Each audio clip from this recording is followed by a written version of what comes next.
Today at 7:04 p.m.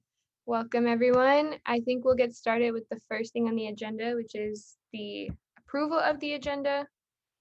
Does anyone have any amendments that they want to make?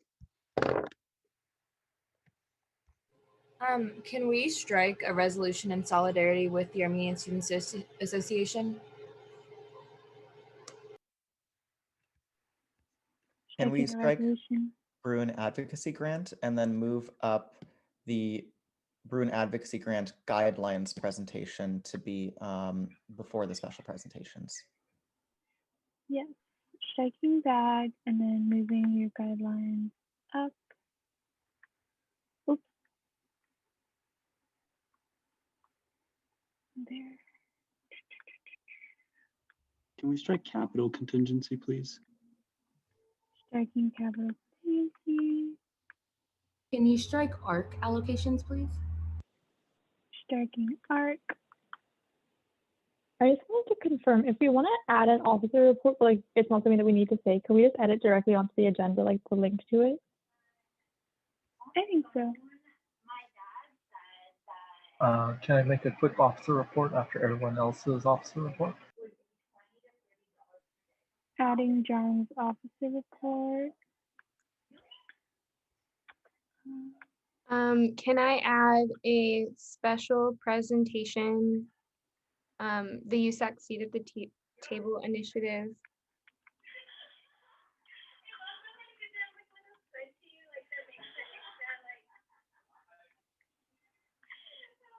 Got it.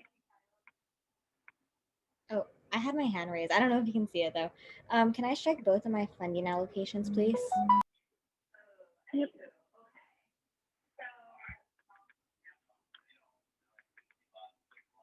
Oh, also, I don't know if Alfred can have his name like as an item on the agenda. I guess that's a technical thing.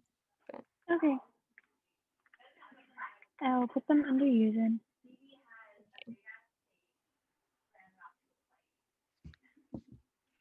Jonathan? Could we strike SFS, please? Striking SFS.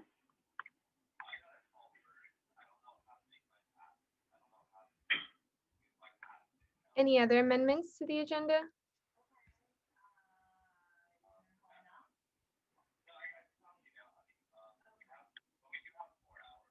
Okay. Going once, going twice. All right, can I get a motion to approve the agenda? I motion to approve the agenda for October 13th. I second. Breeze motions, Promise seconds. IVP? Yes. EVP? Yes. Gen Rep 1? Yes. Gen Rep 2? Yes. Gen Rep 3?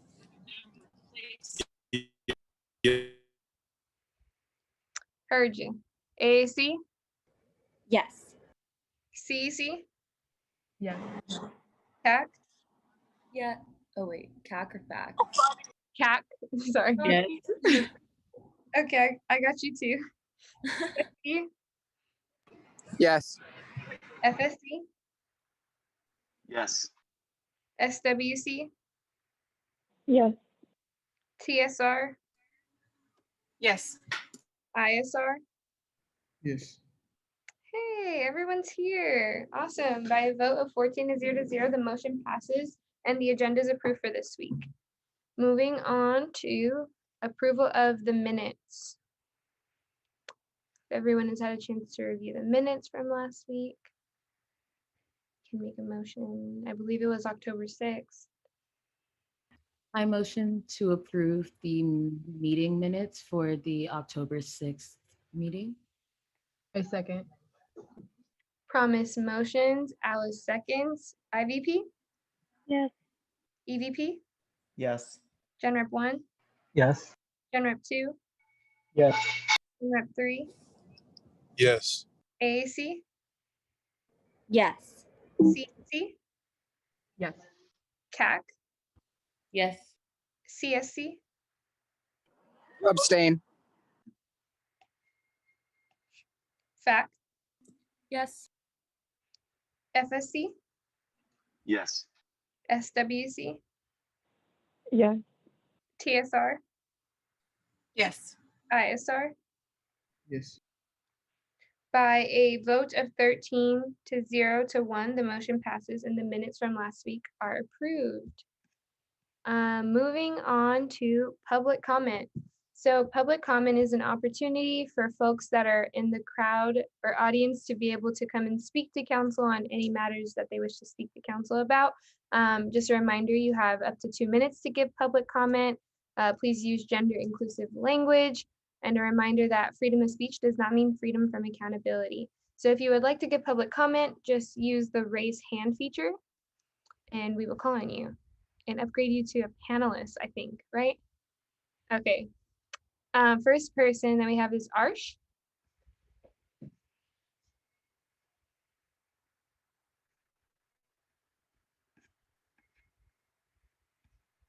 Hi, thank you, Naomi, and thank you for having me, everyone. Very good evening to council members, admin representatives, and members of the public. My name is Arsh, and I serve as one of the 2020-21 undergraduate appointments on the ASUCLA Board of Directors. And today I'm excited to share some new projects and latest developments that we've been working on. So there's quite a few, but I'll try and make it quick. In collaboration with the UCLA Campus Leadership and Ash Center, the Ackerman Grand Ballroom was used as a COVID-19 testing location for students, faculty, and staff, and that was a good success. Additionally, ASUCLA Event Services team has been working with campus leadership, county, and state legislators to host the 2020 Election Voting Center in AGB. Voting will be open for 5 days, and the space will also be utilized for training poll workers. UCLA was approved to be one of the 9 drive-by and walk-up ballot drop boxes in LA located at the Luskin turnaround.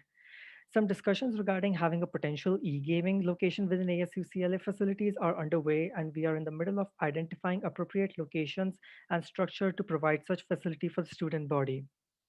The Wiscom loan program is in full swing, by which UCLA students, faculty, staff, and alumni can purchase computers, software, and accessories at 0% interest. We will also be partnering with Starship Delivery Robot Service to provide a robotic delivery service for designated on-campus restaurants. The Hilltop Store and Health and Sciences Store will be open from 9 a.m. to 4 p.m. every day. Each year, an independent entity conducts a financial audit for the 4 entities of ASUCLA, including the Undergraduate Students Association, the Graduate Students Association, Communications Board, and Services and Enterprise. And for this year, KPMG has already begun their auditing process with us. Additionally, I'm happy to share that as part of the Bruin Guardian Scholarship Program, we have prepared large gift baskets which will be given to 88 incoming students from the Foster Program. Other key initiatives that are currently being worked on include the Black Resource Center, meditation space, collaboration with athletics, impacted student worker task team, and development. As an organization, we look forward to serving incoming and returning Bruins for fall 2020 and beyond by providing them with the same hallmark quality of experience and services. Thank you so much for having me today, and I hope everyone has a great week to ahead. Thank you, Arsh. It's always good to see you. Awesome. Is there anyone else that would like to give public comment?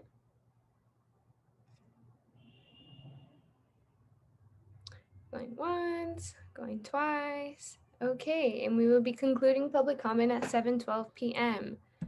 Moving on to our next item of the agenda, we have contingency programming. Go ahead, David. Hey, everyone. So first, I kind of wanted to go back to last week's contingency allocations. I think last week I had said that we were going to, the total amount recommended was around $1,400. I found a mistake in the Excel sheet. Basically, one of the $300 funds was it was just added twice. So no student organizations were cut funding. It was just a mistake in the Excel sheet. And so the correct amount was $1,140.85. I'm not sure if you guys have to like reapprove that, but I just thought I'd let everybody know. And then for this week, so this week we got a total of 4 applications. The total amount requested was $670.91, and the total recommended was $625.07. Yes, thank you, Naomi. Gotcha. Would anyone like to? Oh, sorry. David, are those to non-USAC entities? Yes, yes, they're to non-USAC entities. Cool. I motion to approve the $625.07 to non-USAC entities. I second. Emily motions, Promise seconds. Sorry, I lost my list. Okay, IDP, Yes. EVP, Yes. Gen Rep 1, Yes. Gen Rep 2, Yes. Gen Rep 3, Yes. AAC, Yes. CEC, Yes. CAC, Yes. CSC, Yes. FAC, Yes. FSC, Yes. SWC, Yes. TSR, Yes. ISR. Yes. Awesome. By a vote of 14 to 0 to 0, the motion passes and the contingency allocations are approved for this week. Thank you, David. Moving on to SWC Programming Fund allocations. Yeah, okay, so this week there was $500.30 allocated, and then, that was requested, and then $188.30 allocated towards Colleges Against Cancer for a breast cancer awareness rally event, and the money was going towards giveaways for that event. Do I need to explain the non-allocated? I don't know. Okay, I'm done. Awesome. Does anyone have any opposition to the SWC Programming Fund allocations? No? Okay, then they have been approved for this week. Thank you, Christina. Moving on to TGIF. No allocations this week, but please tell all your student orgs, whoever you know, that if they have a request between $1,000 and $10,000, it is due this Friday. tgif.ucla.edu. Thank you, Sachi. And we will move on to the SFS guidelines. Go ahead, Jonathan. Can we actually table this until next week? We have few more little changes that we actually want to put on them after talking to our sole advisor. But in general, SFS is open, $1,500 an app, and pending approval of these next week, we will start allocating next week. Thank you. Thank you, Jonathan.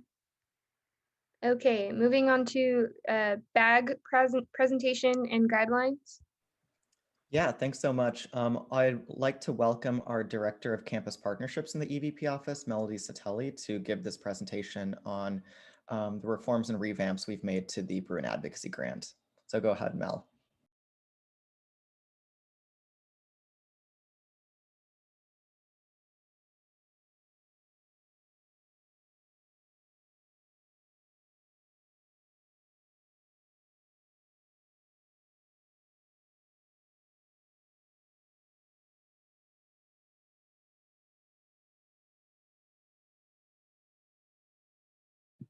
Hi everyone, it's so nice to be here with you all. My name is Melody Satelli. I'm the Director of Campus Partnerships in the EVP's office, and I'll be presenting on the updated Bruin Advocacy Grant for the 2020 to 2021 school year. So over the summer, Aiden and I had a lot of conversations about the potential that BAG has. And speaking from personal experience too, I've done a lot of advocacy within the Pacific Island Student Association, and we could definitely have benefited from having BAG as a resource to us. But in previous years, that wasn't always the case. And so there were a lot of factors that came into deterring not only PISA, but a lot of other campus organizations from applying to grants like BAG. So some of those factors include that the advocacy that was defined in the Bruin Advocacy Grant application was centered around lobbying. And as we know, advocacy can look very different for very different groups of people. So limiting it in that way, it also deters people from applying. And in addition to that, all of the funds through the Bruin Advocacy Grant were handled by the BAG board, and the BAG board was handpicked by the EVP. So all of the decision-making and power over the funds was handled strictly by the EVP's office. And in general, the application was just difficult in general because there were a lot of questions that were being asked on it. Some of them didn't need to necessarily be asked, but they were still being asked, and that was another factor that played into preventing students from being able to access BAG and the rest of its funds.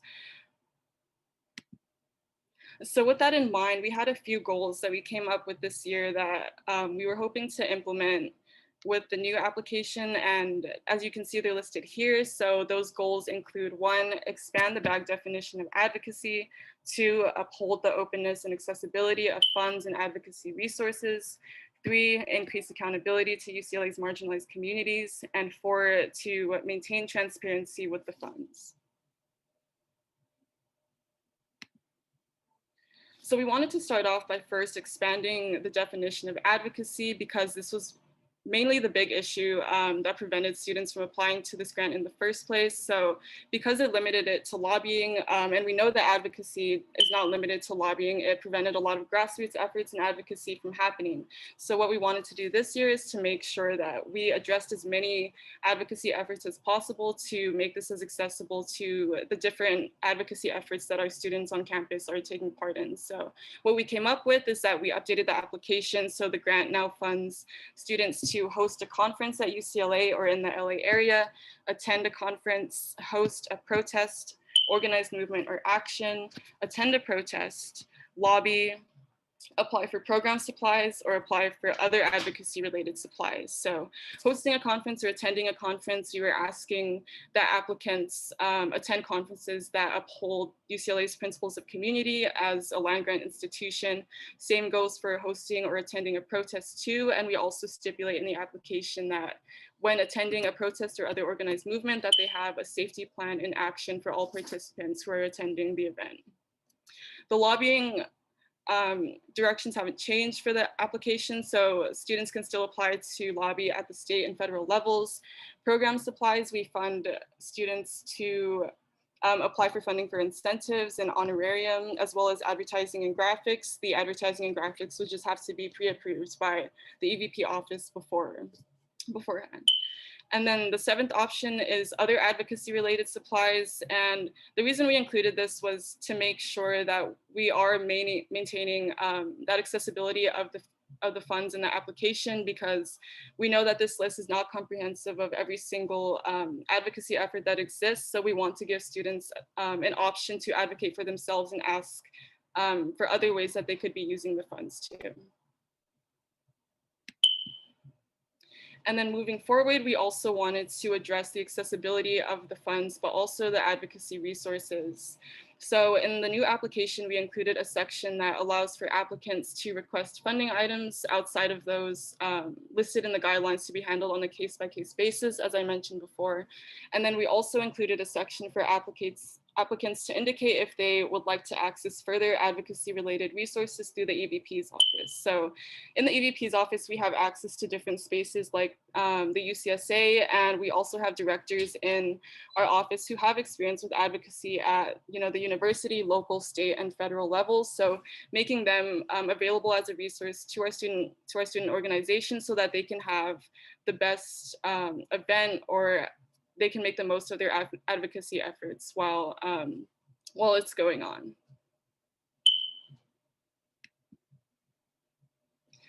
And moving on to increasing accountability, as I mentioned, the Bruin Advocacy Grants were the funds in the Bruin Advocacy Grant were originally handled by the Bruin Advocacy Grant Board, and the members of the board were all chosen by the EVP, and that kept all of the power of the decision making in the office. And what we want to do this year is that making sure that we're being as transparent as possible and making this fund as accessible to as many people as we can. And part of that has to do with remaking that committee and that board for this grant. So our ideas came down to this: we would form a Bruin Advocacy Grant Committee that would be led, that would be composed of 5 members, one including myself, as I serve as the Director of Campus Partnerships in the EVP's office, 2 elected representatives from the Mother Organization Coalition, and 2 elected representatives from registered advocacy groups on campus. We wanted to really decentralize that power and give the space to students who have experience in advocacy and let them make those decisions. And then moving on to transparency of funds, we want to make sure that we're being transparent with all of the funds that go through our office. And of course, that means that we'll be releasing our allocations publicly through the SGA budget report. And we are also willing to submit reports to council during each cycle.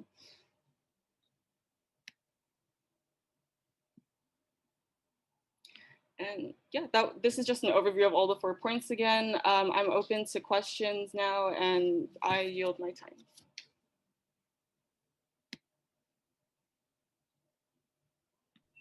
I love that she said that. Does anyone have any questions for Melody? I see 2 hands. Sorry, I have to get to them. Go ahead, Sachi. Thank you so much for presenting all of that. That was amazing. I just have one super quick question.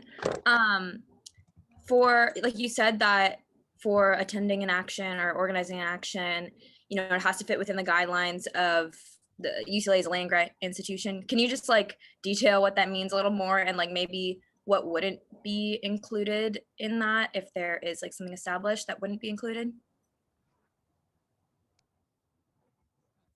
Yeah, so UCLA stipulates it on their website that just as a land grant institution, they're supposed to serve ultimately the community and everything. So anything outright like that wouldn't fit within that, I think it would stand out as something like against all of us that we all think would be something we wouldn't be in support of allowing students to fund. So like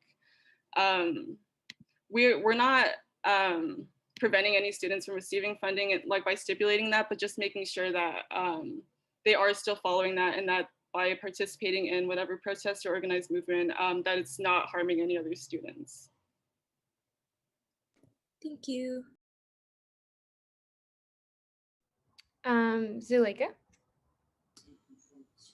Thank you, Melody, for that presentation. My question is, in order to apply for the grant, are there like certain restrictions, like can only sole registered groups apply? Can an individual apply for like a larger group or like coalitions? Yeah, so in the application, it states that individuals can apply for the Bruin Advocacy Grant. They just have to be in good academic standing, which should be about a 2.0 to a 2.5, I believe. And then if they are an organization, yes, they would have to be registered with SOL. And in terms of like coalitions applying, I know that there's a stipulation in the application as well for if there's like an organization applying and then an organization within that organization applies, we would only look at the first application, and then if there was money left over in the cycle, then we would consider the second application from the coalition member. Got it. Thank you so much. Emily? Cool. I think that there was a slide talking about the breakdown of the 5 people who'd be sitting on the bag, like allocation committee. The last one said, I think, 2 registered advocacy organizations. Can you go into more detail about what constitutes a registered advocacy organization? Yeah, so it would be organizations who have done advocacy within themselves. Usually on SOL, it lists like if they've done advocacy, and then there's a bunch of groups that'll come up with it. So it's something that they would usually stipulate on the SOL page when they're uploading like their description and everything for the organization. But if like someone else from a different organization applied that wasn't like listed as advocacy, we would still definitely consider them.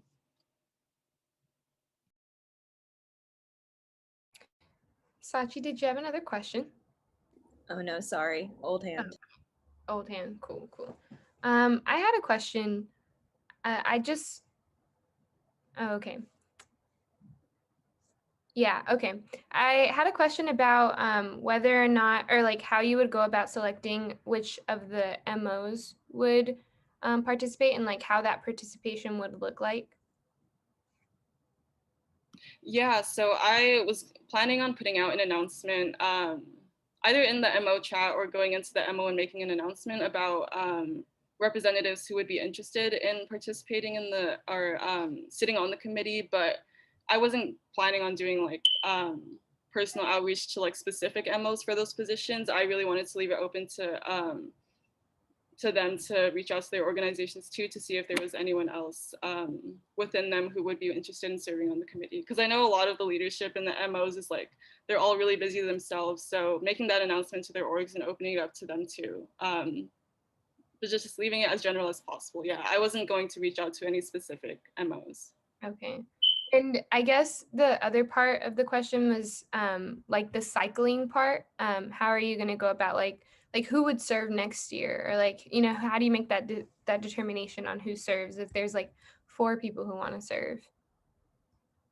Yeah, so the committee is handled on a yearly basis. So the applications would go out ideally during the spring, and then they'd hold the interviews during springtime to plan for the next year.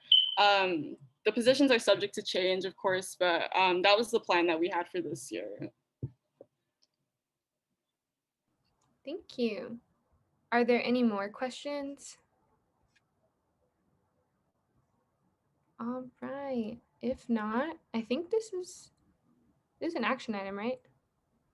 I believe it's a consent item, but before we move on to the consent, I just wanted to thank Melody for the really incredible presentation, and then highlight, you know, for other offices, for folks in your communities and your networks that are thinking of applying, we'll be putting out the application materials quite soon, and just how appreciative we are of the comments. And I know this is going to be kind of I know I was trying to clap too, Emily. It's an interesting thing, because this grant has been here for you know, a long time, but I think many of us have felt that it hasn't been used to its fullest of potential. So this year will kind of be a trial year in scaling it up to what its potential could be. Some things about the guidelines are, a lot of this we did revamp ourselves, but other parts they were in the USAC bylaws, but just never really adhered to. One of the things that I found when looking through it was there was always a Bruin Advocacy Grant Committee. It was just never impaneled. So I think the goal this year is to really have this grant live up to its potential. I know for our office, we're going to be initially funding it at a level through our discretionary budget of $25,000 for the year.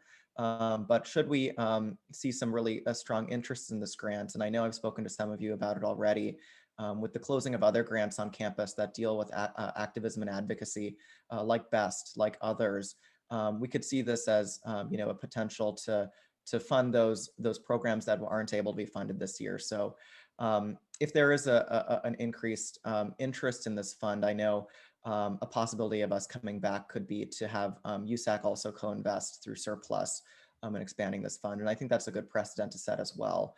I'm grateful for the work that our EVP office has done on this grant this year, but in order to make it sustainable, I think we have to think broader than just EVP and make it really a strategic priority of USAC as well. So with that, we'll be coming back to report on kind of the outcomes of our fall cycle and let you know how we're going with the Bruin Advocacy grants come winter quarter.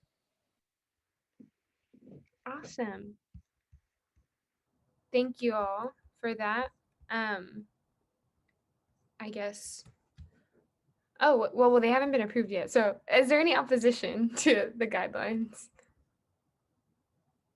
No? Okay, great. Seeing as there's no opposition, then the Bruin Advocacy Grant guidelines are approved for this year.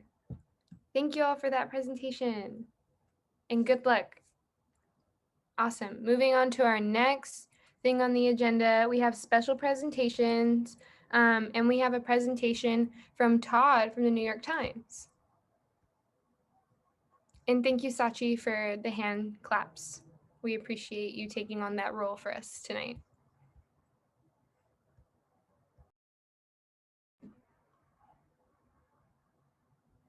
Hi, Todd.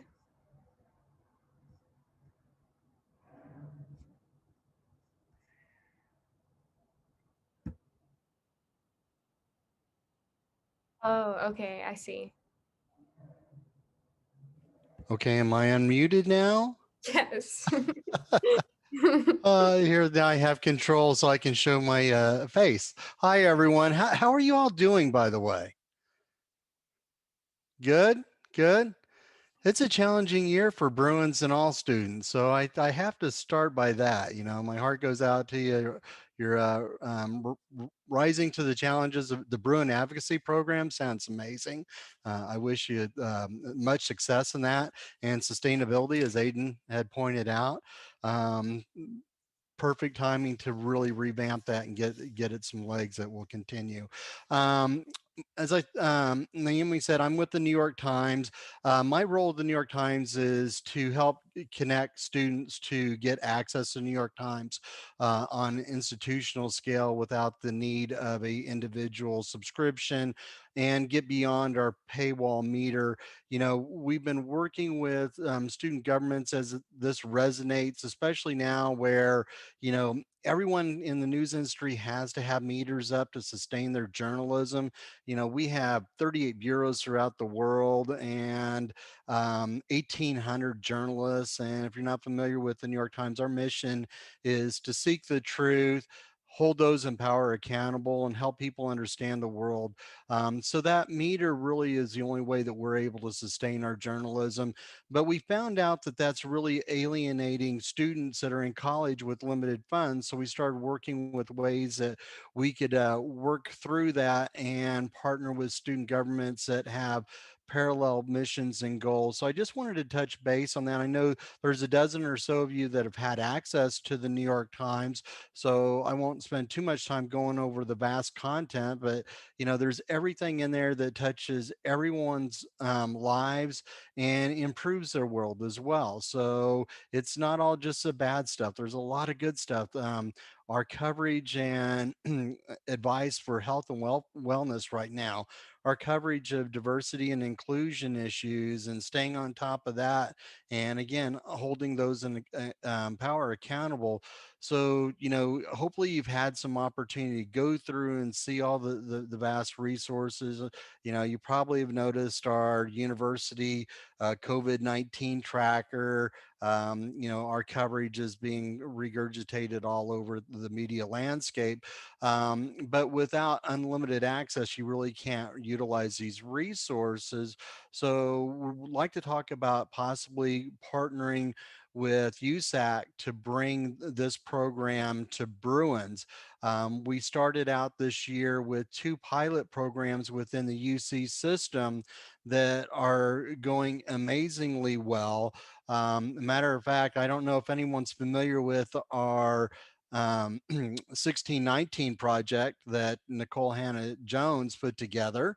I see a few of you are. I literally had to follow her in an internal conference last week after her presentation on the internal work that she did on hers, and I shared one of these partnerships within the UC system. So, you know, we know with UCLA we have a built-in audience.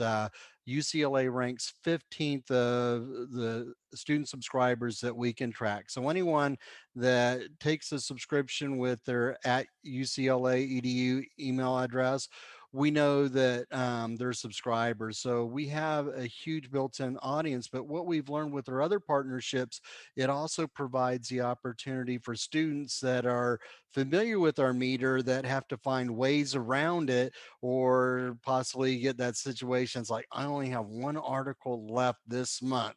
Is this one click worthy, you know, to get a way around that, so you don't have to worry about that. You have the full experience that a subscriber would have, the same features and functionalities, all those resources, the app, the podcasts, all those vast resources, but you don't have to worry about articles. One of the things I wanted to share with you is an example of one of our, and can you see my screen? I hope. I was sharing and now I think, here we go. So this is, you know, with another student government that we started this year, very similar student body, I would imagine, with UCLA. But this is the information that I shared after Nicole Hannah Smith. This program just started in January, and we partnered with the student government to open up access. And within 40 weeks, we have 13,123 students that are utilizing this resource. So right at about 32.4% of the student body population. So they didn't just, you know, hey, I want to, you know, take advantage of this and click on it and forget about it. They're actually using it. So year-to-date sessions, almost 2.2 million sessions.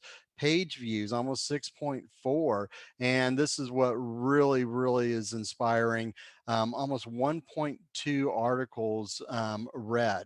So they're very engaged in utilizing these resources to help out in all aspects of their lives in and out of the classroom. And, so far that averages out to about 90.5 articles per student. So I just wanted to share that, as we developed this, we had an assumption that this would be something that would resonate with students, and this really clarified that.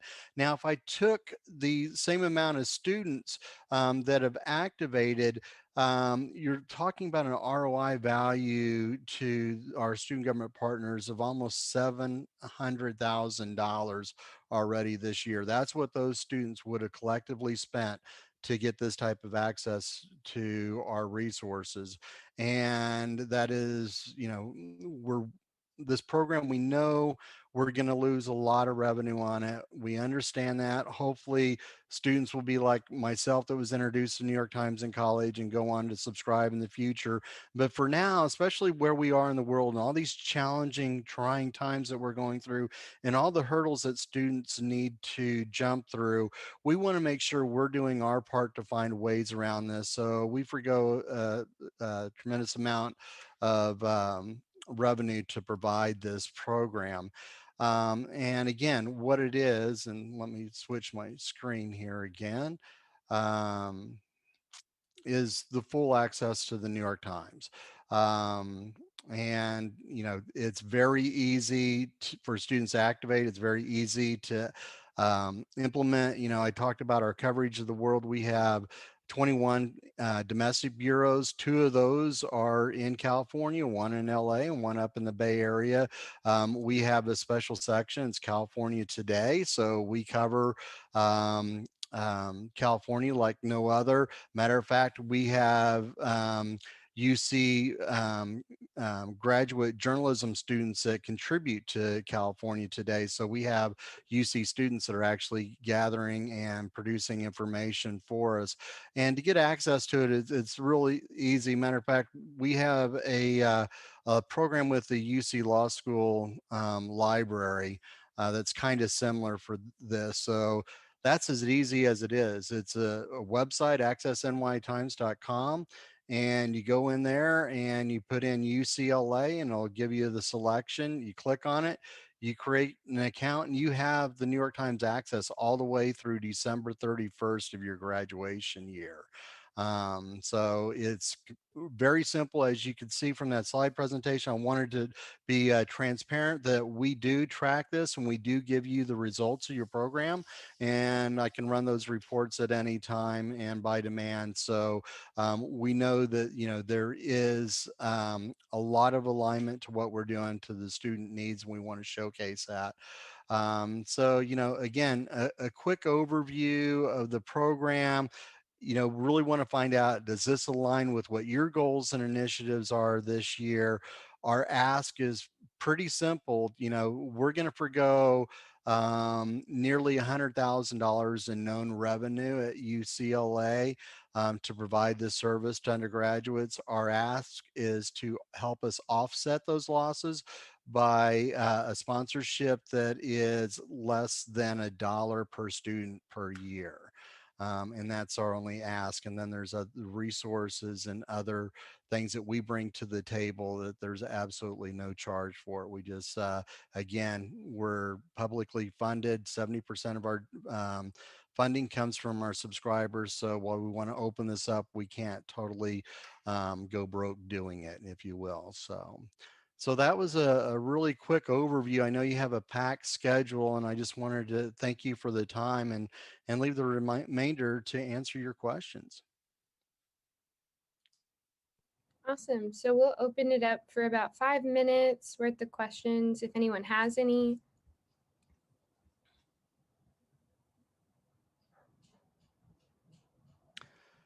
How many of you are familiar with the meter? Have ran into, okay, I see a few hands going up. So you're familiar with, the idea behind this. So.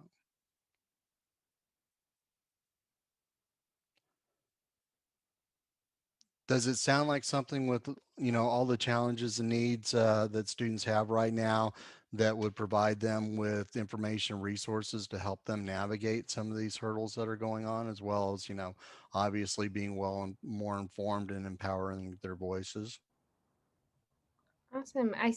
I just wanted to say, Todd, we have two hands. So I'm sorry. Okay. Bacher and Sachi. Hi. Okay. So first of all, thank you for this presentation, and especially for the details and the numbers. Honestly, I do feel conflicted. So for the first part, I think it's great to save students like the money that they're paying for their normal subscriptions and like increasing their access to information. I think that is like a very good thing to do.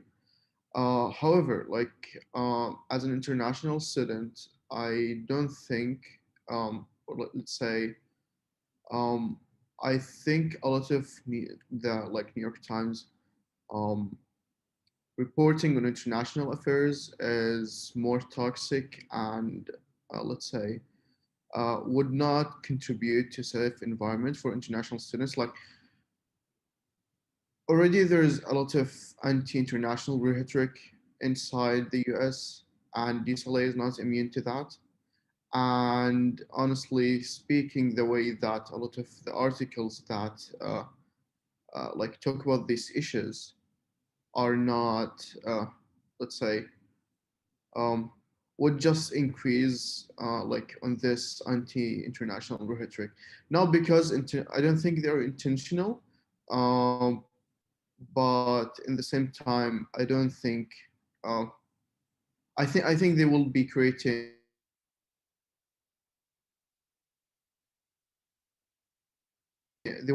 about sure how to balance those two things. Um, but yeah, this is like a general concern. Okay, and I appreciate that. We are a very globally friendly newspaper because we are the New York Times, and we do cover the world, and we have 21 bureaus, and we have journalists embedded.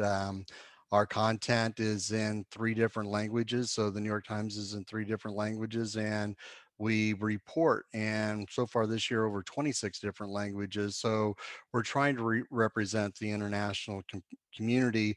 And my only ask is, if some of these articles that you reference, if you could just go back and check and see if they were an actual news article or if they were an op-ed. One of our things is that we do open up our op-eds for other viewpoints for public discourse. So I would only ask that maybe you reference those and then take a look at it. But I definitely understand that, not all content is for everyone all the time, but I'm quite certain that, some of our other content that, helps you stay wealthy, helps you stay mindful during these challenging times might be beneficial outside of the political realm.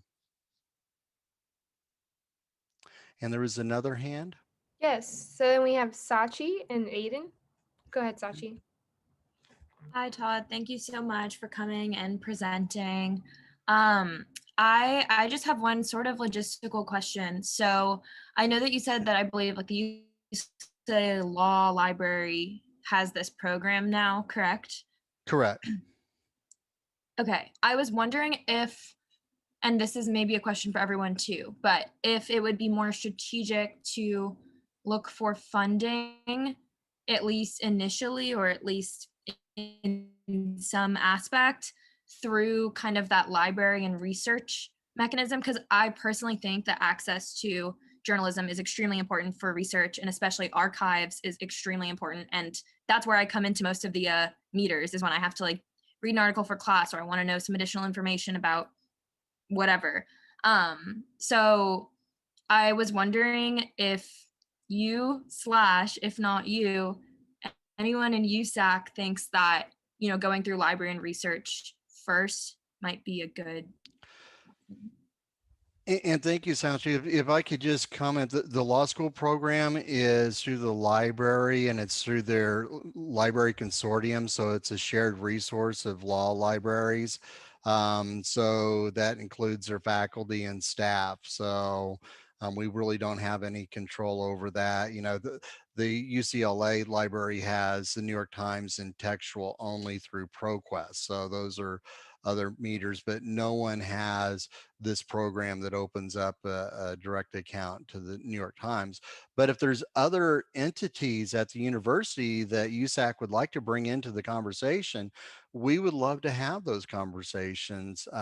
Unfortunately, my own efforts to develop dialogue with the university library has fallen on we have ProQuest. So we have the textual access. So I'm guessing there's many students in this room that go to the library to find out what happened last hour in the world through ProQuest. So I'm trying to get to them. It's like, this isn't really how students are gathering news and information outside of a research project. So if you can bring that conversation, we'd love to have that. We actually, the student governments at Irvine and Davis were instrumental with the programs there. And up at Cal, while it was a student only initiative, the library there actually has a program listed on their A to Z database. So they help promote that program. So, and I know at Santa Cruz, they worked with the, at the time, interim provost on their program. So, wherever, if it's something of interest to you, you can find that other support and stakeholders to really weave the resource into the fabric of the university. That would be great. And we would love to have that conversation. And then, sorry, I just have one super quick follow-up. For the cost, the subsidized cost that we would have to pay, that's an annual fee, correct? Correct. Okay. Yeah, just for clarification on our end, I think when we fund from our surplus funding, it's kind of this year's council decides to fund for this year. And then, it would kind of be up for debate in future years. So I guess just a comment, it kind of adds another layer, but I definitely think that, myself personally or others on council who are interested can, investigate potential more long-term funding sources to kind of help supplement that. Right. And it is a pilot program up at Santa Cruz. So, so we're working with the new student government, and they're, exploring a little more lasting, longer relationship. So what's important is if it's important to you, we'll just leave it to that. If this is something that you see as a resource that is needed for Bruins and that will help them through these challenging times and stay well, that's really the key, because we want to make sure our partners are very enthusiastic about this. So anything you can do to bring other stakeholders to conversation, that'd be terrific. Yeah. Thank you, Sachi, for that question. Those are my two questions, so I'm glad you asked. Aiden? Yeah, no, thank you, Sachi. Those were very similar to the one that I was going to ask. I just, going on Sachi's train of thought, I remember following kind of the conversations at Berkeley. I remember speaking to one of the elected leaders there who was really pushing this proposal. And I was kind of briefed on what the cost was there at Berkeley, but I was wondering, just as we're kind of going through these conversations, in terms of annual costs that we as USAC or another body on campus might be choosing to invest in, what's kind of the ballpark number we're thinking of? What would it So based on your FTE, and again, it's based on our known subscriber base that are using their UC EDUs that we can track. We have no idea what's at risk for people that are taking a promotion, they're on the regular rate, they're using a different Gmail account or what have you. So that's what we base what the sponsorship needs are. And for UCLA, it would be about $30,000 a year for the undergraduate student body. We could add, just like Berkeley did, the graduate student body, and that would be about another $6,500 per year. Okay, perfect. Thank you. And when you talk about the institutional, when you add in faculty and staff, and that's where the pricing tends to go up because there are so many faculty members and staff that are on the regular rate. And you go to UCLA, you can imagine there's quite a few New York Times subscribers we're talking about. So this is project that we're doing is really focused on students only at this point, but we're open for conversations. Okay, yeah, no, I remember the number at Berkeley being like somewhere around 40, so wanted to just kind of see what it would look like for UCLA. Yeah, there's a little bit higher. So Awesome. Well, I think that is all the questions that we have, but we just want to thank you, Todd. I think that I somewhat can speak for all of council in saying that we definitely think that what the New York Times can provide for us is really important. And I think that we are going to continue to have these conversations. I know I wanted you to come to council so that way, like, we can kind of gauge where, our student leaders are at in this conversation. But I know, especially over the summer, Aiden and I were particularly interested in this conversation, and I'm glad, to see that Sachi also is too. So we terrific. shall continue offline, hopefully. Okay, wonderful. Thank you. And you have a good evening and to take care and stay well, everyone. Thank you for having me. You too. Thank you, Todd. Bye. Bye. Awesome. Sachi, you're hilarious. Cool. Moving on to our next presentation, we have the ASUCLA Com Board presentation. Hello, I'm Nathan. I am the chair of the Com Board. A bit about me, I'm a 5th year computer science major. And I'm also joined by Doria, who is our student media director. So I guess kind of the best way I can describe it is sort of the way student media is made up of, we have Doria, and she kind of, as the student media director, kind of runs the day-to-day operations of student media. And then the board kind of meets every month and kind of decides more the longer term vision of UCLA, of student media. So it's sort of like Doria's the CEO and we're like the board of a company. So I have a quick presentation with some slides, and then I was just gonna open it up to questions since I know there was like a lot of questions last week about what Com Board is and what we do. So what is the communications board? I'm not gonna go full screen because I've had trouble when I try and full screen present in the past. So we're the board that serves as trustees of student publishing on campus, and there are 10 different publications that we're in charge of. It's the Daily Bruin, the Bruin Life Yearbook, UCLA Radio, and then the 7 news mags, Ha'am, La Gente, Nomo, Pactize, Outright, Femme, and Out to Lead. So our mission statement is to ensure that UCLA media provides information and news and allows students to express themselves on campus. And then we also, since we're part of a university, we serve the purpose of actually teaching the next generation of journalists. So what we do as the communications board is we kind of create the financial plans, the budgets, operational policies, and we set high-level editorial policies of this is kind of the content we would like to see from each publication. And this is the content that we would remove if it was ever published. We also choose the editors in chief of each publication every year and the general manager for radio.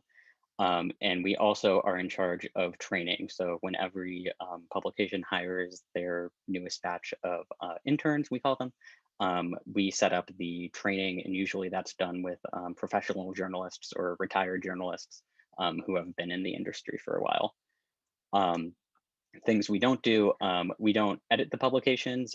We don't tell them what to print and what not to print, as long as those are within the legal and ethical guidelines set by us. So if a publication prints something that we think we're going to get sued, we'll probably take that down. If a publication publishes something that is just straight out false, we'll take that down. But pretty much in any other case, we believe in siding with the editors, and if they think something should be up, then we will back them on that. We don't micromanage the affairs, so we aren't in charge of telling editors who to hire either for their staff or for interns. And we don't really, we just like promote, or we also don't pick favorites, I guess. We don't, the Daily Bruin's obviously like our biggest publication, but we like, we come with the interest of the news magazines and radio and everyone at student media as a whole, and not just a particular publication. So a little history about the board. I think this is really interesting. But in the beginning, the Daily Bruin was founded pretty much the same year as UCLA. And it was kind of like the Wild West until about the 20s, in which basically USAC was actually in charge of appointing the editors. And so this kind of worked. It got like a little weird at some points because I'm sure, as you can imagine, there's probably been Daily Bruin coverage you don't like. And as a result, maybe you wouldn't pick a certain editor. And then kind of in the 50s, there was the Red Scare going on, and the Daily Bruin kind of became known as a communist hub. And so basically the university stepped in and said that editors had to be elected by the student body. So it was like actually a position that you ran for, similar to a USAC office. And that also didn't work, as you can imagine, because it's not a great system when you have the editor of a newspaper being elected by the entire student body as a whole. So the communications board was established in the early 60s to kind of act as a sort of buffer between like the independent press and the student body. The idea is kind of students should have some involvement in their paper because obviously it covers them and we receive student fees, but they shouldn't have so much influence that they should be picking the editors every year. So we kind of serve as the official publisher, and we kind of serve to kind of mediate between what's best for the UCLA community versus what is maybe like a spur of the moment kind of like feeling that the UCLA community has towards a publication. And between the 60s and the 90s, we've grown a ton. We've created UCLA Radio and all the news mags, and we're still going today. So a bit about how the communications board is structured. We're made up of 15 different members. There's me, and I'm joined by 3 other undergraduate students, which are all appointed by USAC. Similarly, there are 4 graduate students who are appointed by GSA. And then the other 7 members of the board are real adults. And there's someone appointed by the Academic Senate, someone appointed by the Alumni Center, Student Affairs, and then 4 professional members who are usually alumni of a publication and do some kind of journalism thing in the industry. So I guess the important thing to highlight here is that we're a majority student board. So the idea is if all the other members kind of came together and wanted to like push student media in one direction, all of the students could overrule them.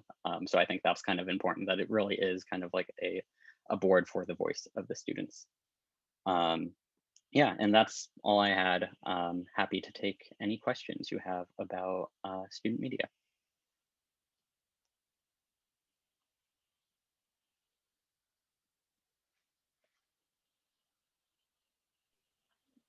Any questions?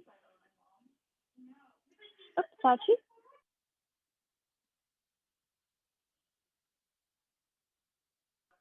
Sachi and then Aiden. Hi, thank you for presenting. I just have a clarification. So ComBoard does appoint editors in chief, correct? Yeah, so we appoint the editors in chiefs, and then they do all of their own hiring for the other positions. So I think Daily Bruin's probably the best example because it's the biggest, but they have, I think, like 14 different subsections. So the editor appoints all of those positions after they are appointed by us. So we have no involvement in any other appointments other than those editors. And they're kind of like the only direct contacts we communicate with.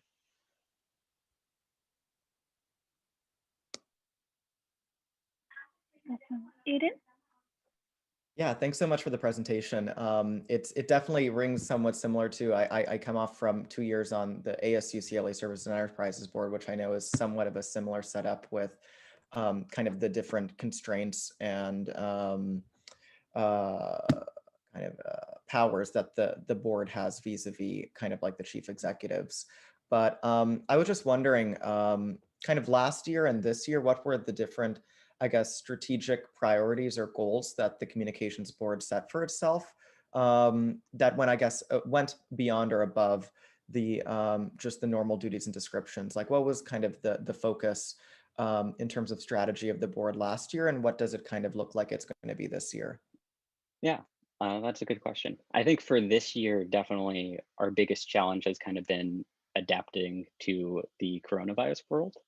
Our budget definitely took a hit kind of starting in March. The Daily Bruin print is kind of like one of our main sources of revenue, both print advertising and then actually the advertising like in the kiosk on campus. And obviously both of those didn't make as much money after March. So I think that's going to be kind of like the main thing we figure out is how can we do something that is both sustainable from a revenue perspective and also safe for all the students. And how can we make sure that all of the, not just the Daily Burn, but the other news magazines who want to print are able to print. I know at our last meeting, we were talking to FEM and they were talking about like mailing out zines to people. So I want to see that happen if possible. I think in terms of last year, our main goal was kind of keeping the ship running for the most part. And we were also, we've been in a lot of negotiations with ASUCLA actually recently because they've increased our rent. So that's kind of something that we've been trying to work on and figure out for the past year. So that's kind of been another big goal. And really, I think there are a lot of like kind of emergencies that come up, as I think Doria could probably speak better to this because she deals with it on a day-to-day basis. But we had like a water tank blow in the office last year, and that was something we kind of had to deal with. There was the rental thing with the ASUCLA. So I feel like last year was kind of a year of fighting fires in a sense. And then I guess that kind of got me to my second question, which was, I guess, going into the next year, what different challenges and opportunities do you think there are for the board to kind of lead and engage with? I know you spoke to some of the challenges, but I guess what are some of the opportunities for growth or change or innovation that you'd like to see within student media, or that the board sees itself being active in conversations about? Yeah, I think the biggest change I'd like to see from the board this year is more engagement from the actual publications.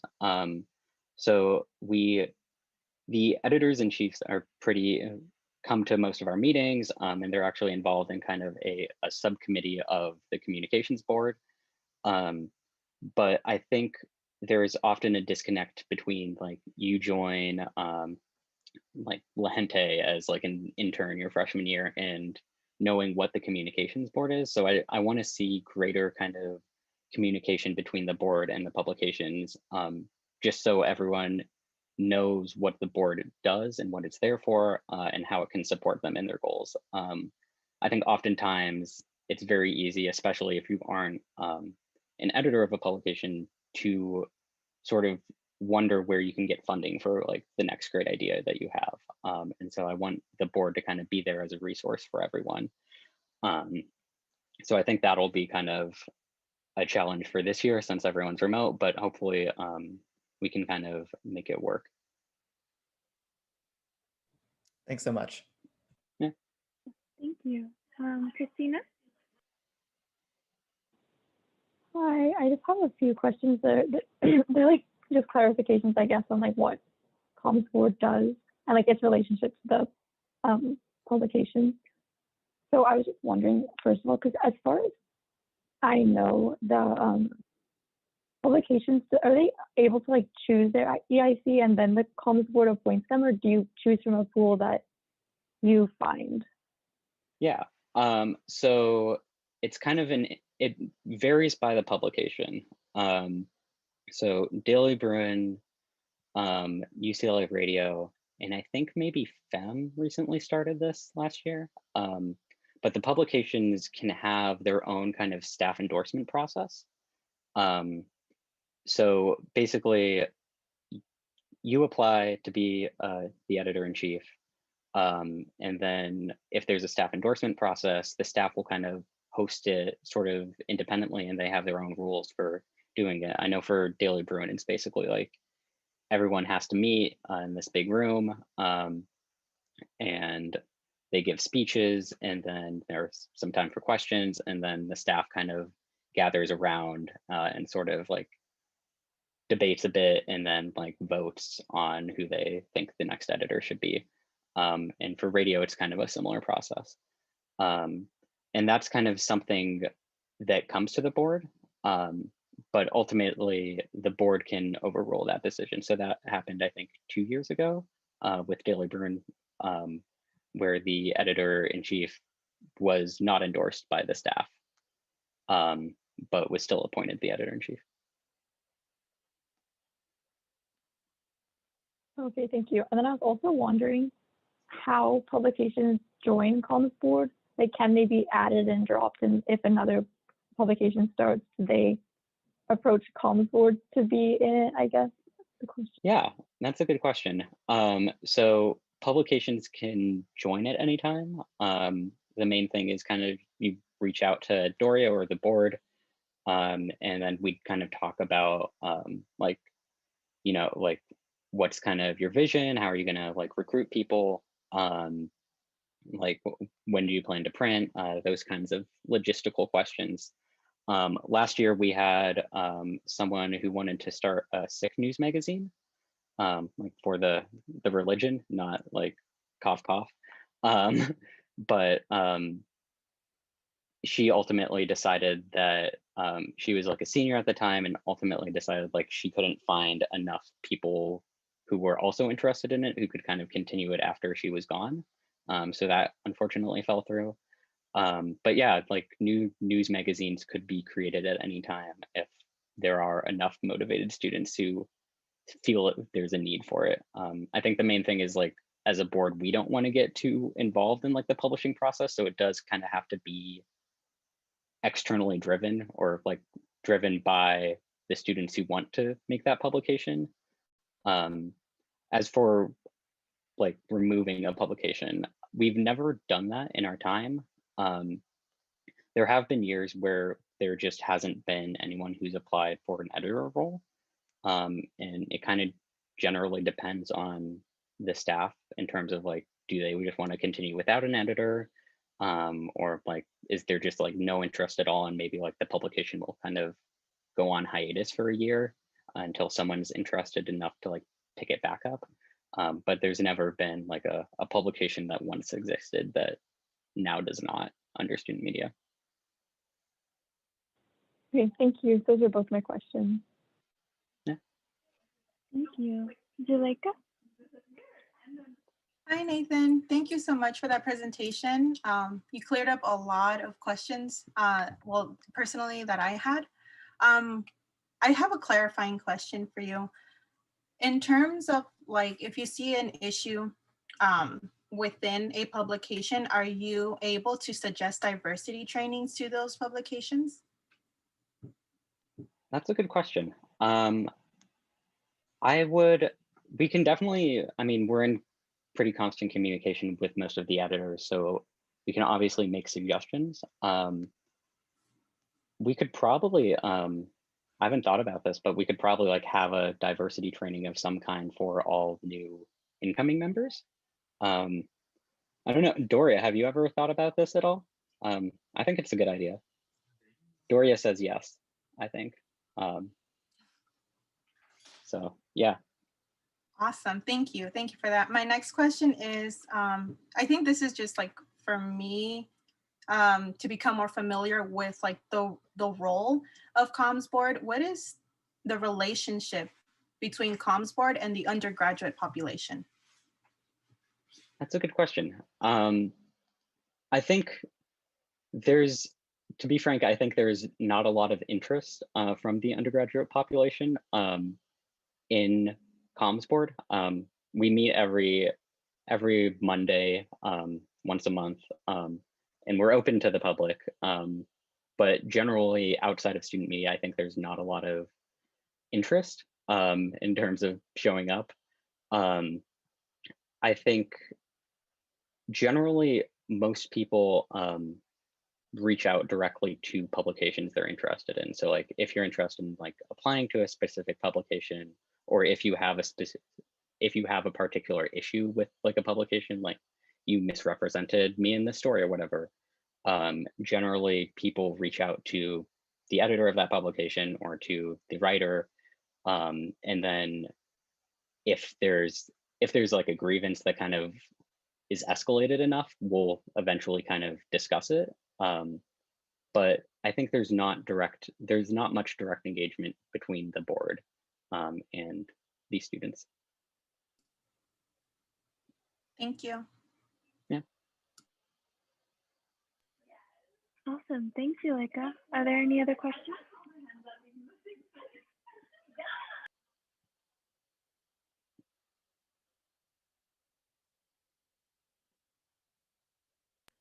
Okay.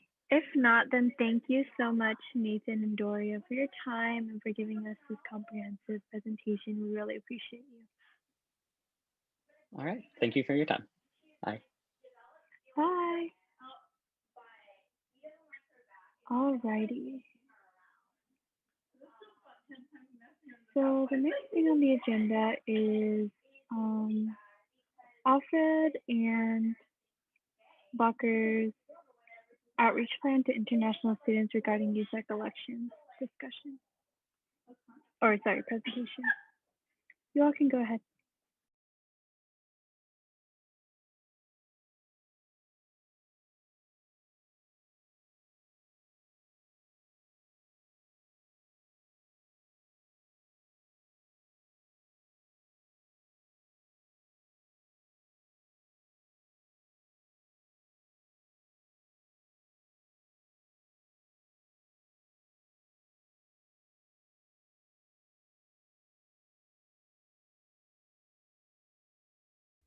Sorry. Can you hear me? Yep. Okay, great. Hello, council members, administrative representatives, and the rest of the student body. My name is Alfred Tun, the elections board chair. Council members who do not know me, you will probably know me in the following months. I'm back this time through a special presentation instead of a public comment. This time I will be presenting alongside with Bakur for a topic that we think is of importance to the Undergraduate Student Association, for USAC, and for the Elections Board.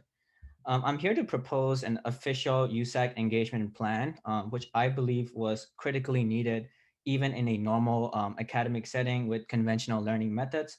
And I think this is even more important in an online academic learning environment.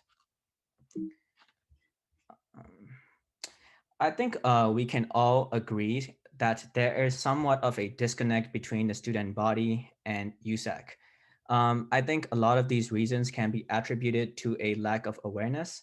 A good portion of the students are not aware about what each USAC office does. They're not aware about how each of the USAC offices are funded. They're not aware about what resources each USAC office has for the students. And they're not aware about the opportunities offered by these USAC offices. So because they're not aware about the huge tangible impact that their student government has on their lives, this translates into apathy, which then results in a lack of engagement with USAC offices and elections, much less than we would have hoped for. I think that this disconnect is going to be further worsened by an online academic learning environment caused by the coronavirus pandemic, because students are just all spread out all over the world. They're from different locations in California. They're from different locations in the United States. They're from different locations all around the world. And only a small demographic is actually around in a UCLA campus. And it's because of this that I think it's very important for USAC and for the elections board to take proactive steps to make sure that this disconnect is not further widened and hopefully bridge this disconnect somewhat during this year at UCLA. To come up to kind of to combat this lack of this disconnect and the further disconnect that students will face during this academic year, Elections Board has come up with a simple outreach plan for fall quarter, for winter quarter, and for spring quarter. For fall quarter, we plan to increase engagement with USAC offices and raise awareness. So this would basically be your what is USAC. In winter quarter, we plan to increase engagement with USAC elections and candidacy. And in spring quarter, we plan to increase engagement with USAC elections and voting. But for the sake and the purposes of this presentation, we'll be focusing on fall quarter. In fall quarter, the engagement plans that I was thinking about, there were particular points of information that I thought were very important to be conveyed to the student body and to be presented to the student body. The first point of information that I thought was particularly important is simplified information about what each USAC office does. And this would presumably be in a short paragraph from each USAC offices about what they do. Another point of information is about resources. Students students care a lot about resources, and I want to highlight this to the student body. And doing this would be through resource highlights, resource redirects where back to USAC offices and their websites where they have these resources and and a resource library. This is one that the Office of the President is working on. And I also want to include that in the resources that we give for the students.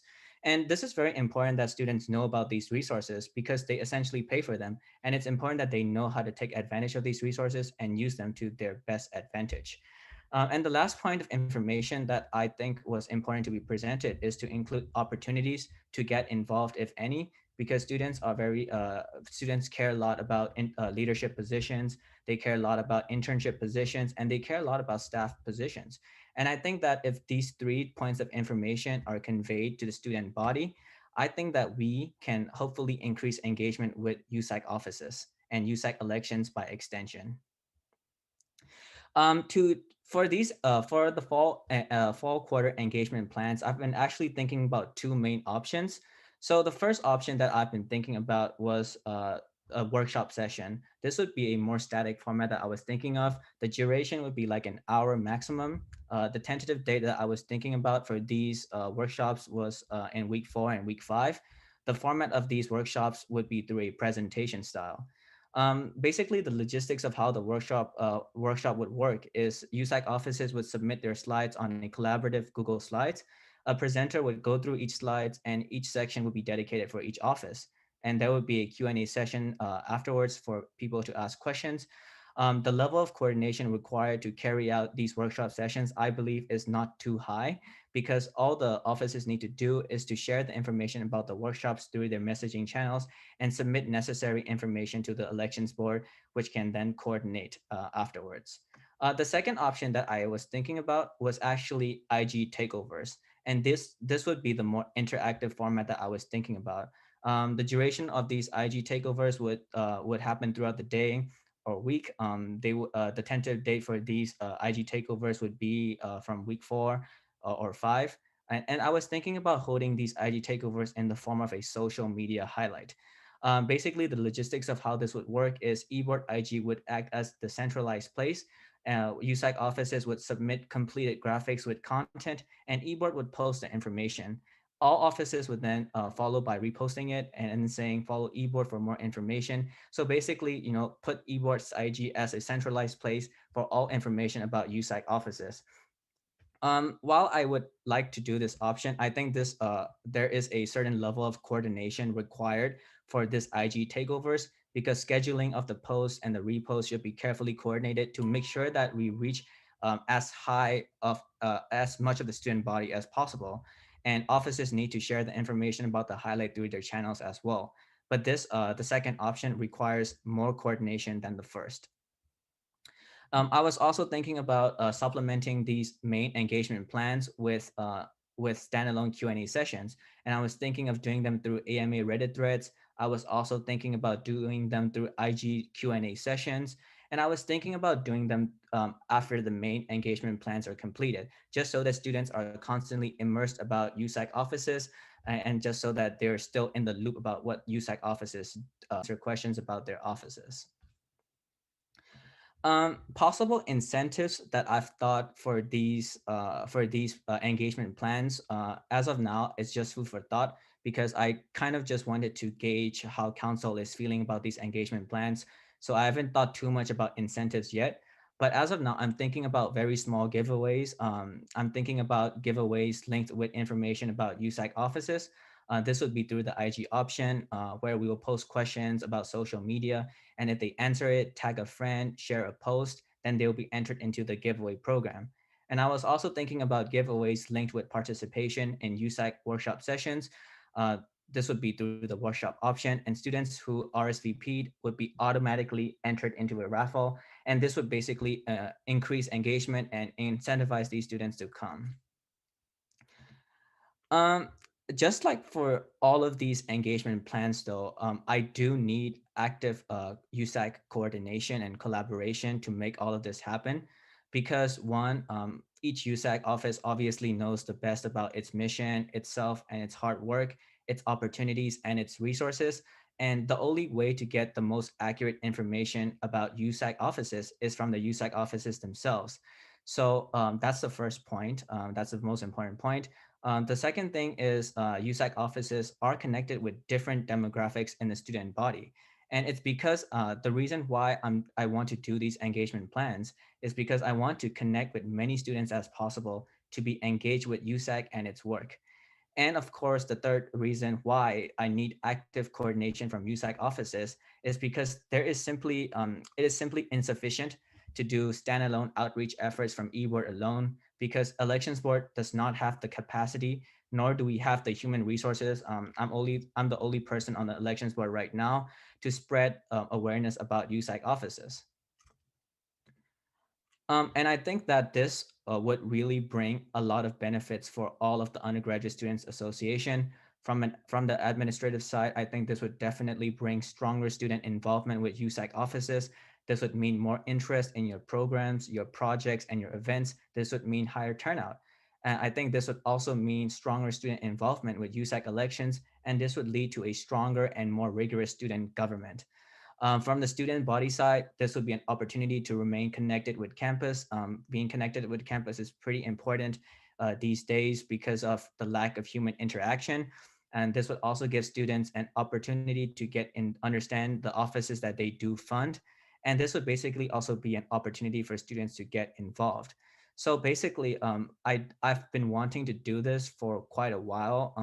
Last year, we didn't get to do it because of a turnaround in the election board chairs. But this year, since we have a lot more time, I really want to take proactive steps to make sure that this disconnect between the student body and the student government is not further widened. And consequently, like I really hope to bridge this disconnect between student body and the student government.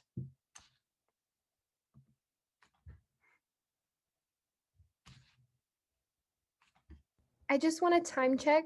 We've allotted 5 more minutes for this, so that way we can move on to questions and answers too. Okay. Bakor? Yes, hi. So, in this context, we thought that one of the things that we could do is developing like a population-specific plans, and one of those is one directed to international students.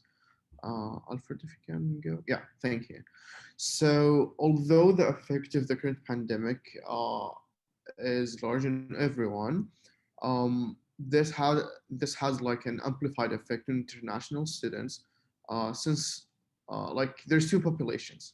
For new, like in freshman and transfer students, they're generally never have been in on campus. They might even have not been even like in the US. So it's harder to connect basically to campus and its resources in general. And for continuing students, it's just they're not on campus and they're like in different time zones, so they might be uninterested in all of this. So there's like more need, I would say, to reach out to this population. So to formulate the plan, we worked like the ISR with the e-board and Dashi Center, specifically the International Ambassadors program and like their outreach committee to basically formulate this plan, which includes like the three entities with shared responsibilities. So the general messaging, first we're trying to use different venues, so like emailing lists. The ISO have their own emailing list, same as well as Dashio. But we also hope that if other like USAC offices do have like their own mailing lists, like the Office of the President, then like they could also help in like reaching out to those to international students and like students in general. Um, Social media accounts, I think that Alfred touched greatly on that. But I think the only difference that we also want to like use international specific or directed messaging for like in those like in some of the posts. And then one thing as well is like reaching out to instructors and departments to like do class announcements and like department mailing lists and etc. and announcements and etc. Um, and then in addition to that, we're thinking of interactive activities through like our social media accounts. One idea is like the World Cup. It seems vague, but like the idea is for like international students to basically share like their coffee or like whatever like they're drinking, like with their like something that represents, let's say, their current setting or like their country or etc. Like where they live right now. And so like we will be resharing that, so kind of to make students feel that they're connected to campus. um, Also, like one thing that we're trying to like make international students understand, or like two things. One is that uh, like being involved in USAC is not just limited to the ISR, and it's not only limited to like the elected offices. The other point is that whether they care or not, USAC does affect them, even if they don't know about it. Like in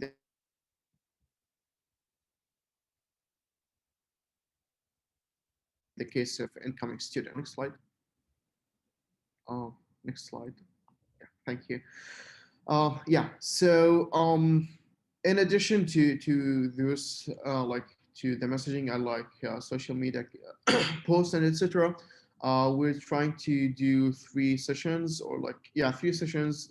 First one is like an introductory workshop, general resources, but like mainly focused on USAC resources and opportunities, which will be like early in this quarter, and kind of divided between questions and answers, between presentations and questions. The second one will be like mid-quarter, which will be like an interactive town hall, like Q&A, and basically like international students asking whatever they want, but like with a focus on USAC specifically. Um, and then finally like a panel on connectivity. So basically the idea of that to host international students who are part of our USAC offices. So not just the ISR. So if you have like um, staff members of your office that are international, we want to basically showcase them and like have a panel where they talk about their experience and how like they're staying connected to campus even while like being international students. So this is, I think, one of the things we hope that other USAC offices would help us in. And it will be like 40-minute discussion and 20-minute open questions. Just a little bit about like the next steps that I hope to discuss with council. I hope that at this council meeting, I like it's this council this special presentation is actually not an action item. It's just like a presentation, but like for the next steps, I do want to collectively determine and talk with council to determine like which options would be the best and would work for everyone. I really want to collaborate with all council offices to make this possible. And I think for this to happen, I want to connect with your marketing directors, social media directors of USAC offices, with the elections board. and I want to figure out an appropriate timeline for the submission of the graphics and content. And I really want to finalize logistics and plans for the outreach event, especially about posting, reposting schedules, and about workshop presentation and finalizing schedules. So these are just like the general steps that I do want to cover with council next. Because I do want to make this outreach plan work with every USAC office and not just the ISR. And yeah, that's the end of the special presentation. Thank you all for listening to our special presentation about USAC engagement, and I hope to answer any questions that you all have. Awesome. Thank you so much, Alfred and Bacher, for that incredible presentation. So we have time for 2 questions if folks want to ask.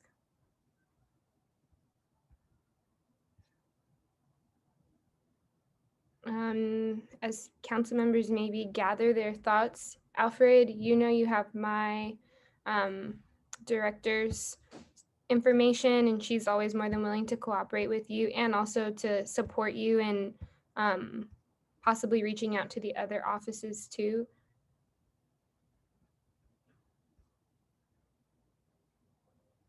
Okay, Christina. Hi, thank you for presenting. I was just wondering, with the 2 options that you have, did you want us to kind of decide between the 2 options, or just like maybe are you considering doing both of them and want to weigh the pros and cons of each kind of thing? I was actually thinking more of the second option if it's at all possible, because I do think that a workshop can be tedious and it's kind of hard to, gather engagement for these workshops. So I was actually hoping to nudge council towards a social media campaign, because I think that it's much easier for eBoard to coordinate and I think it's going to reach a much higher portion of the student body.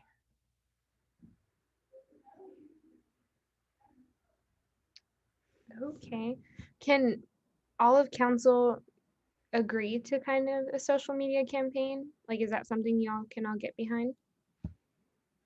Yeah, I think so. I think maybe I missed it, but do you have an idea of when you are thinking about holding the campaign, just so I can think about planning it around my office's activities? I'm thinking about planning this either probably around week 5. So I'm also trying to time this with the period when my recruitment ends for elections board. So I was thinking about doing this around week 5. Got it. Thank you. And then Aiden, last question.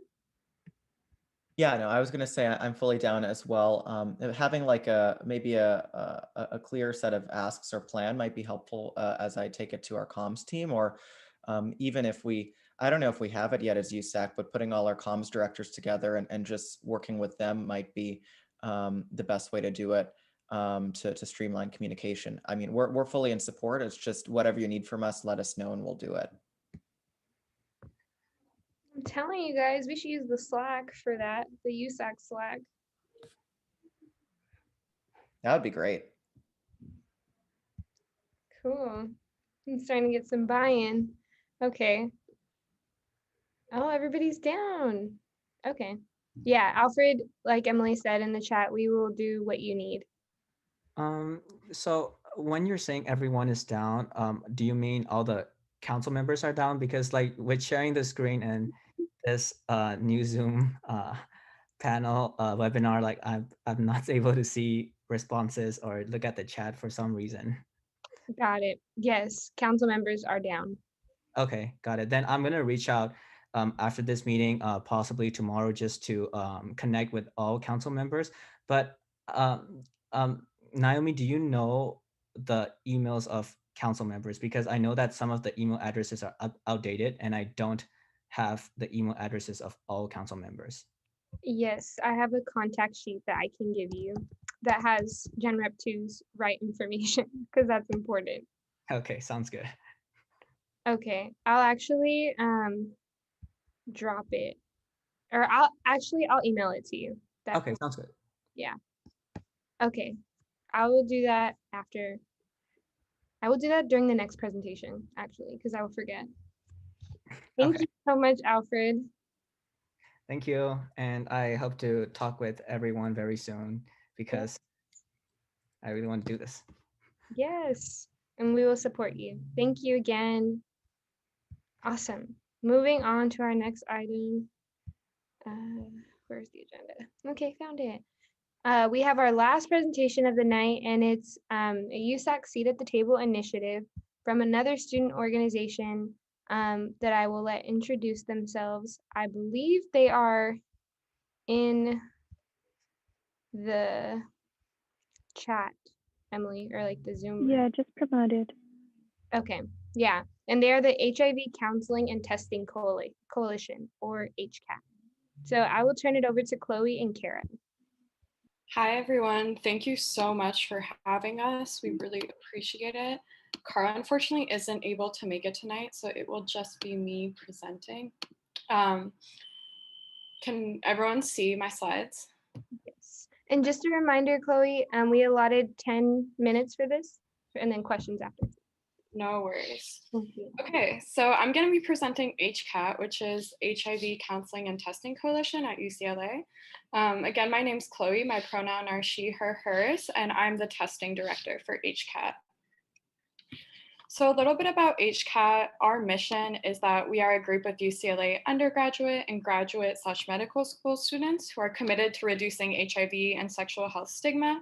We aspire to empower and initiate change in communities affected by HIV through serving as HIV test counselors and practicing cultural humility and cultural competency.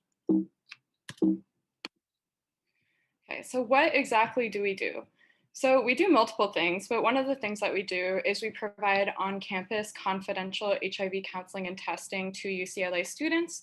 So what this would look like during non-COVID times is we have a room at UCLA and students can book appointments online with us, and then they can come in and do a little counseling session with us. They're usually about 20 minutes, and then take an or a quick HIV test with us as well.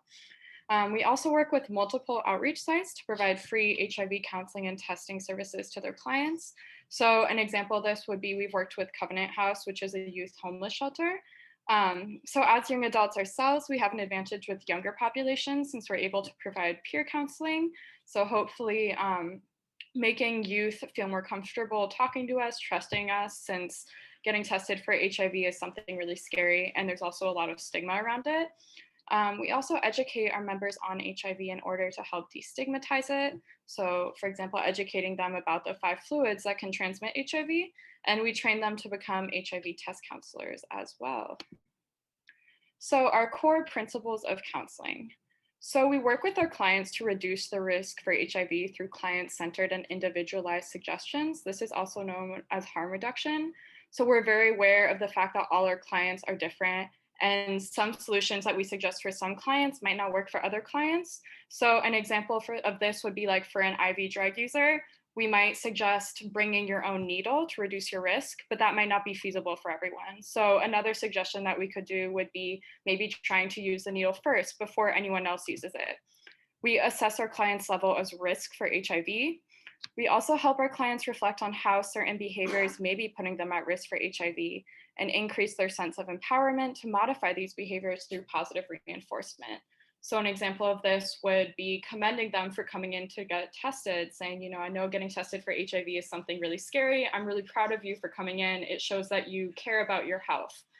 It's also really important for us to have a conversation with our clients, not a lecture.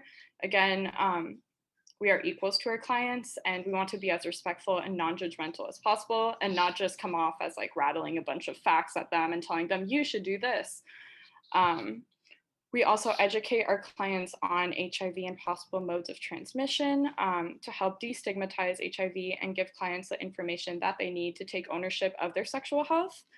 We practice cultural humility towards our clients and their experiences. Again, as counselors, we recognize that there's been many experiences that our clients have gone through that we just have no knowledge of or have never experienced ourselves.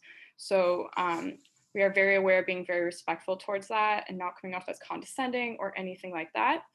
We work towards destigmatizing HIV/AIDS by promoting conversations about HIV/AIDS with their clients, encouraging them to talk to their partners about their status. And for reactive results, we assure our clients that HIV is no longer a death sentence and link them to accessible HIV care. So for our curriculum, we teach our members about risk reduction techniques and assessment, HIV/AIDS education, client-centered counseling approach, client confidentiality, and destigmatization of HIV/AIDS and the LGBTQ+ community. So what does HCAT look like during COVID-19? So normally HCAT would hold in-person testing events coinciding with events such as Pride Week in order to directly impact the student population and especially those belonging to communities at higher risk. Obviously, with campus being closed, we aren't able to do this, but we have found another way. So our team has worked incredibly hard to put together online counseling where anyone can receive an OraQuick HIV test through the mail, and we provide online counseling services through Zoom. So this is how it works. So you go to our website and you can book an appointment, and then you wait for us to send you an online code, and then you can enter that online code into the OraQuick website, which is the HIV test that we use. They're just saliva tests. So basically you just put it in between your gums and your teeth, and then it takes 20 minutes for the test to develop so that the result can be read. And then we send you a Zoom link so that we can walk you through the test and provide peer counseling. So what does this mean for UCLA students? So this means free OraQuick tests, including our instruction on how to use them. So these are currently free for those living in LA County. So at this point, we mainly can serve UCLA students that are living in Westwood, living in LA. Also free counseling sessions from peers on risk reduction practices. So again, they're given a Zoom link with the password for privacy assurance to make sure that the session is completely confidential. And we also ensure that all our counselors are in a very private space as well, where the information will be kept confidential. Can also offer our students peace of mind if they're worried about their HIV status or direct linkage to help, so that they're not taking an HIV test on their own. And if the result does come back reactive, they don't know where to turn or where to get care. And also fostering of conversation to fight the stigma and misinformation surrounding HIV/AIDS. So what else are we doing? So we are also starting safe, socially distanced outreach with Step Up on Second's Transition Age Youth Program in Santa Monica. And we specifically serve, I believe it's called their TAY program, which works with youth who are struggling with depression and schizophrenia. We're also doing online Zoom counseling with Safe Place for Youth. And we're partnering with other campus organizations such as PAC and Sexpert to continue open dialogue about HIV/AIDS and risk reduction over social media. So how can USAC help? So HCAT hopes to provide access to HIV tests and counseling to as many students as possible this quarter. So again, like I mentioned, currently we're limited to be able to provide free OraQuicks to students living in the LA area, but we hope to change that and be able to provide free tests to students that are living outside of the LA area as well. So OraQuick tests are around $40 each. So for 100 students to get tested, we would need $4,000. So in order to expand access to students not currently living in LA, we need an additional $500, which is $10 for each OraQuick for shipping, if half of these 100 students are outside of LA. So even if we only tested 100 students, this is still around 0.03% of undergrads at UCLA. So in total, we're asking for $4,500 in order to help us expand our online counseling program to UCLA students outside of the LA area. Then we also hope to be able to provide incentives, since incentives help with the stigma, since sometimes people feel self-conscious if they're just getting tested for HIV and they can tell themselves, oh, I'm also doing it for this incentive. So it's kind of just provide some self-reassurance. And we also need a lot of help promoting this because this has really been our biggest challenge, just getting the word out about this to UCLA students. So I'm not sure if this is possible for you guys, but we were going to ask if there's any possibility of USAC doing like a sexual health resource post about our online counseling where they could include the link to our website. But yeah, thank you so much again to everyone for listening to my presentation and for having us. We really appreciate it, and we really appreciate whatever help you can give us. Thank you again. Thank you so much, Chloe. And I feel like I can speak for all of us in saying that this is a really cool organization and definitely not one that I knew anything about. So it was really helpful to hear the work that y'all are doing, and we commend you all a lot. I wanted to address the funding question. I told the presenter last week, from the other organization, that we don't necessarily like offer funding here at council, but what we can do is connect you to possible funding sources and resources, since our different offices have different funding bodies that, this might qualify under. So, Stephen, who I think is still in the audience and who connected us, can possibly link you to those folks, and I can work with him in doing that. Yeah, that would be awesome. Thank you. We really appreciate it. Yeah. And then, Christina, I don't know if you wanted to answer regarding the post, the resource post. Sure. So in terms of like whether we could make that kind of post or. Yeah, that was my main question. So basically, I would have like the social media person on our team. I think maybe because we have graphics that we've made. So we could send you like some graphics that we have about our online counseling. And if you guys would be open to, I don't know, something like sexual health resources or something along those lines. And oh, you can get like free HIV counseling online with free testing. If you live in the LA area or something along those lines, if that would be possible for you guys. Hi, yes, for sure. I just wanted to also, I think maybe your marketing people know this, maybe they don't, but Sexperts is also in SWC. So we work with you through Sexperts, and then also the Student Health Network. We've been talking to HCAT through them, so we posted it there. But we can also like post on our main too. Yeah. Yeah, just send it over and we can definitely post it. I think that we've talked through Instagram before as well. Awesome. Thank you so much. We really appreciate it. Yeah, and I also told Stephen too that the Office of the President would be happy to also help in creating some kind of guide. We've put out like several throughout the summer, so I feel like this would be right up our alley. Yeah, anything is great. I think, like you said, you've never heard of HCAT, and I think that's really the problem since we're a very small org. We're only like 20 people, since we're kind of training people to become counselors every year, and it's kind of like sensitive and like putting yourself on the spot to like learn how to become a counselor, that we really try to keep our org small.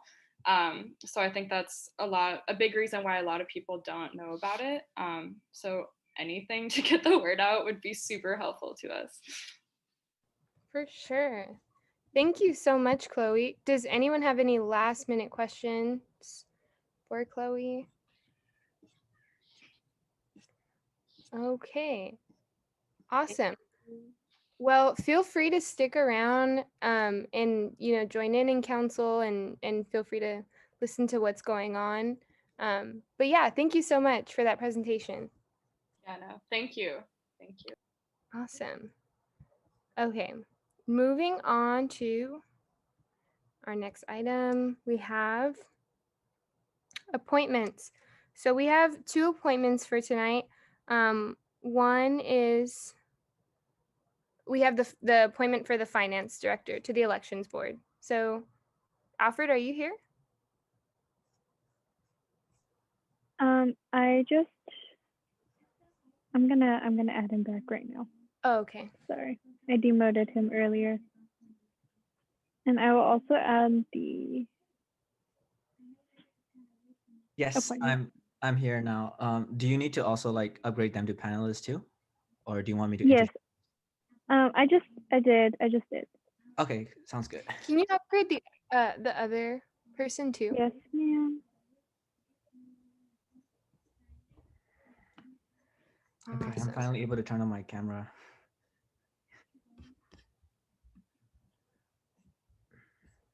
Good to see you, Alfred. Okay, so I don't know if you want to introduce Yeah, the appointment. yeah, I can introduce her. Yeah, so this is Priyapan Chaiprasit, my candidate for the Director of Finance. I was more than impressed with by Pia during her interview, where she demonstrated both incredibly strong proficiency over financial matters and a very strong interest in helping the elections board. Pia worked at the SGA office for almost 2 whole years, where she has gained a wealth of financial experience. For work experiences, Pia has also served as an auditing intern for both KPMG and Deloitte. For extracurricular activities, Pia was also the VP of Finance at UCLA Beta Alpha Psi, Society for Accounting Students. In fact, Pia is set to start his job at EY as a core assurance associate, where she will be handling financial matters of clients as well. I strongly believe that all of these experiences show that Pia is well qualified and would do an excellent job as the Director of Finance on the Elections Board. Thank you, Alfred. Pia, feel free to give a 1-minute introduction and then we'll go into Q&A and you will give your 1-minute closing after. Hi everyone, my name is Pia Bonchaiprasit, but you can call me Pia for short. My pronouns are she, her, hers. I'm an international student from Burma and a fourth-year student majoring in business economics and minoring in accounting. I'm really interested in running for this position because I see this as an opportunity for me to be more involved and have a direct impact in helping facilitate a democratic and systematic USAC elections. And in doing so, I believe that this position would be the best fit for me because I've had a lot of experience in roles similar to this. And adding on to what Alfred mentioned before, through my experience as the VP of Finance for Beta Alpha Psi, I've gained a lot of experience with invoicing, budgeting, as well as reaching out to external parties regarding payment deadlines. And through my experience at SGA, I've had a lot of exposure to rec form. So I think that this will be really helpful for my role as the Director of Finance. Thank you. Awesome. Council, do y'all have any questions for Pia?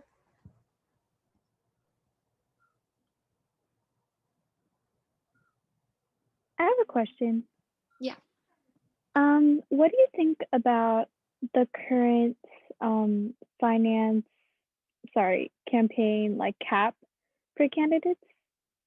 I just wanted to know your opinion on that.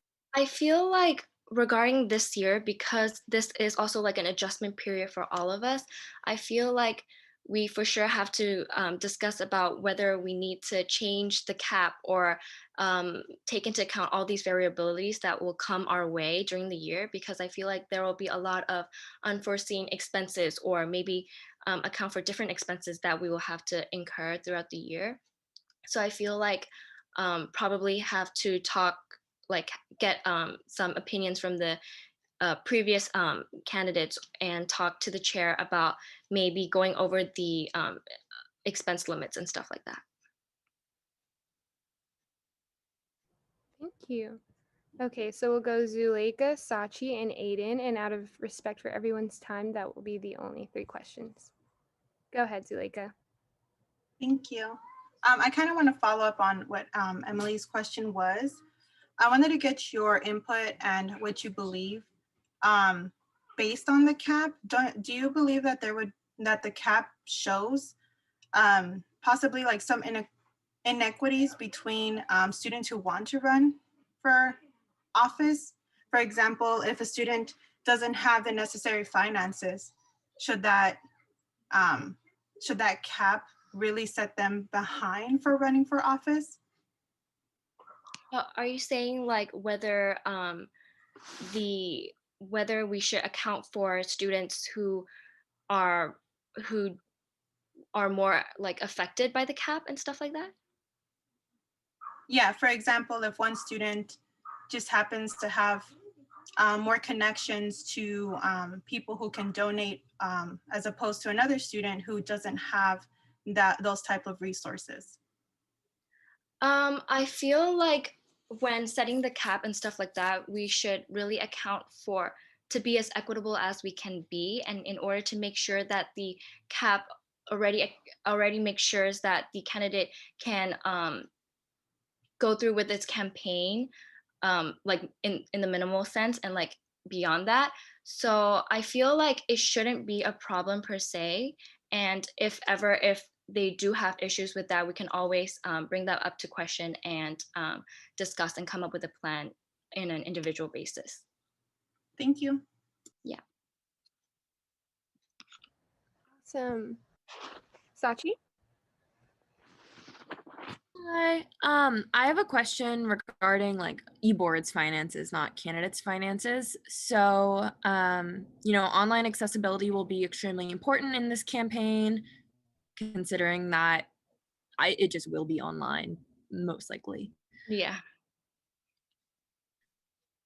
So, how within budgeting will you ensure that accessibility? Can you repeat that question again? Sorry, you're a bit lagging. Oh, sorry. Yeah, my Wi-Fi is not great. So, in terms of online accessibility, how will you account for that in your like budgeting of eBoard's budget? I feel like in terms of online accessibility, we can probably shift budgeting from areas that we no longer need to focus on because most of the things we do are now virtual. So I feel like we'll be able to shift our focus and probably come up with new budget accounts for in order to promote the online accessibility. And I also do want to make sure that all the resources that the candidates and like eBoard, everyone have had before, they have the same resources and accessibility to it. And I do also want to make sure that the guidelines are more easily understandable for everyone as well.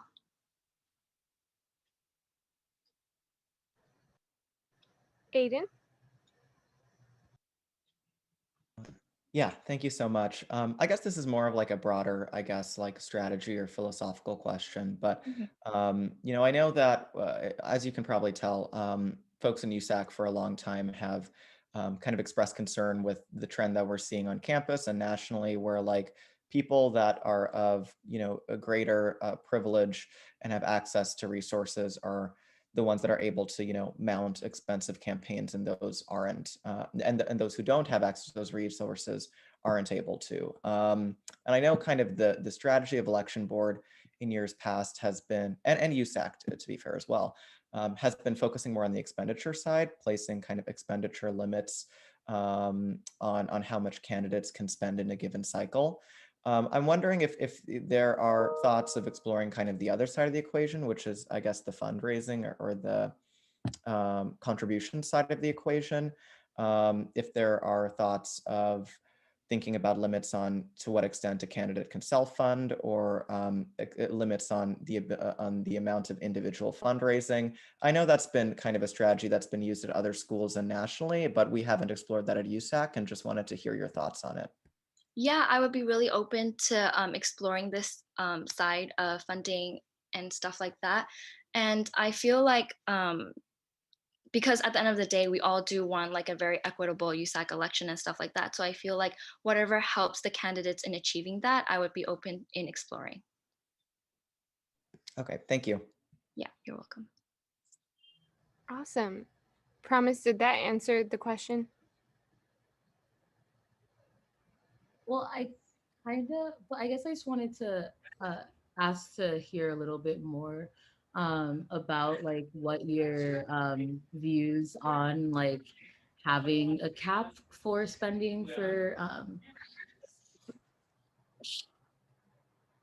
having a spending cap for candidates, and also just like what like you would do to promote I guess like equity in that sense, because like not all candidates have access to funds.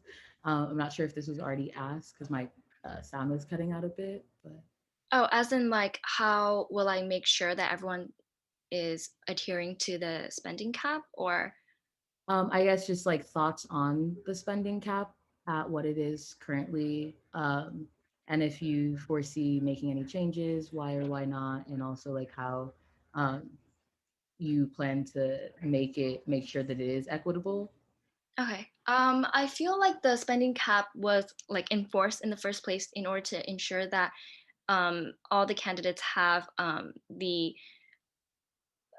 election is equitable and that all the candidates have like essentially kind of the same type of resources and to make sure that no one is having an unfair advantage. So like Aiden mentioned before, I would be really open to looking at like funding in a different way, such as fundraisers and stuff like that.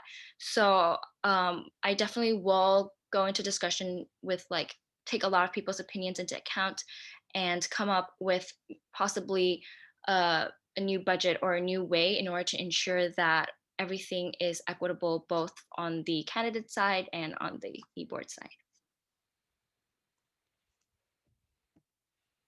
Awesome. Okay. Pia, feel free to give us your 1 minute closing.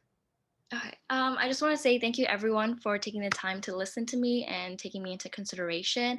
If I'm chosen, I really look forward to working closely with the e-board and to make sure that all finance related matters are tended to promptly and effectively. Thank you. Awesome. Okay. ARC?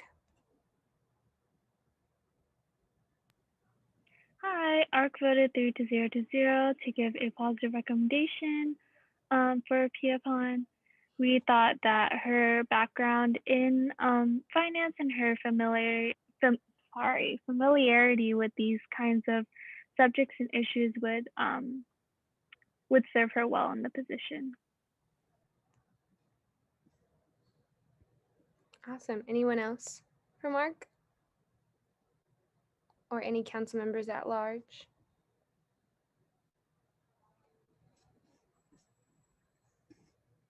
Okay, I would definitely say that the only thing I would want to see is for there to be like careful consideration of the spending caps and spending limits. I think that's really important. I think maybe 2 years ago, the e-board chair, maybe it was 3 years ago, I can't even remember. It's irrelevant now, but the e-board chair tried to increase the spending cap and that like systematically, it just disproportionately affects others more than others. So yeah. Oh my God, my words are not here right now. Go ahead, Zuleika. Yeah, I just want to reiterate what Naomi said. Just to consider, like, for example, independent candidates who are not on a slate and can't afford to spend money. I know that some of us who did run on a slate were fortunate enough to fundraise with each other and were able to share those funds, but just take into consideration individuals who just can't fund their campaign and not be able to get their word out there to the whole undergraduate population. I think that is our main concern with the funding cap. Okay, I'll definitely keep that in consideration. Aiden? Yeah, I'll echo that and also just say, the eBoard has two tools at its disposal, both by lowering expenditure caps and by also creating kind of fundraising caps in a sense of how much an individual person can donate to a certain candidate. I know that tool has been used effectively at other schools and in other places, but we haven't had that conversation at UCLA. And I think as those of us who have reviewed financial disclosures of candidates know, even if you lower an expenditure cap by a little bit, it doesn't change the fact that a lot of people who are able and have the privilege to self-fund their entire candidacy still do. So you can decide whether or not to take action on the fundraising side of things, but I definitely encourage an exploration of that because you can only cut the expenditure cap so much before it doesn't make it that big of an impact. But there might be more fertile ground for increasing equity through kind of regulations on the fundraising side of things. Okay, thank you. Awesome. So do we have a motion? Yeah, so motion to appoint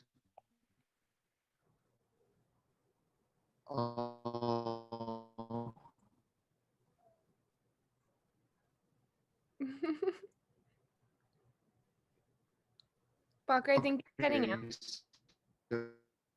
So,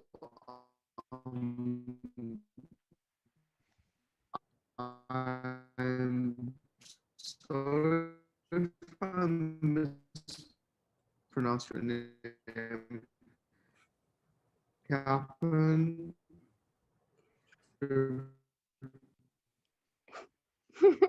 Parker, I think you're really lagging. Do you want to type your comment?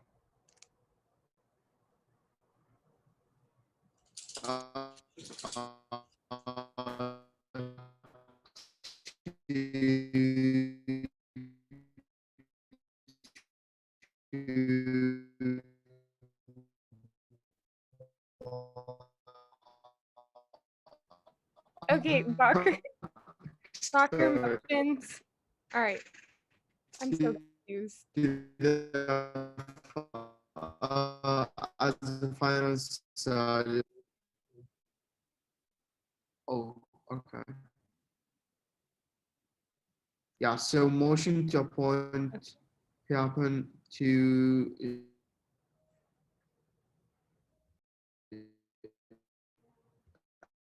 as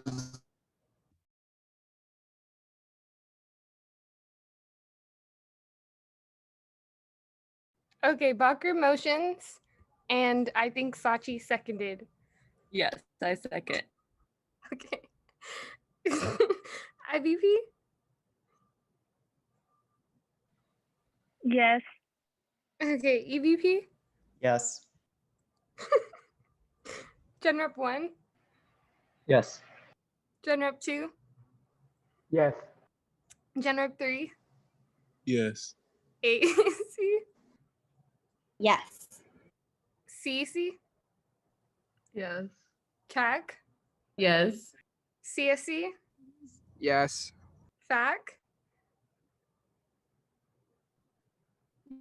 Yes. FSC? Yes. SWC? Yes. TSR?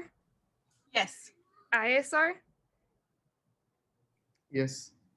Awesome. By a vote of 14 to 0, the motion passes, and Pia Pen Chai Prasit, yeah, okay, is appointed to be the finance director for the e-board.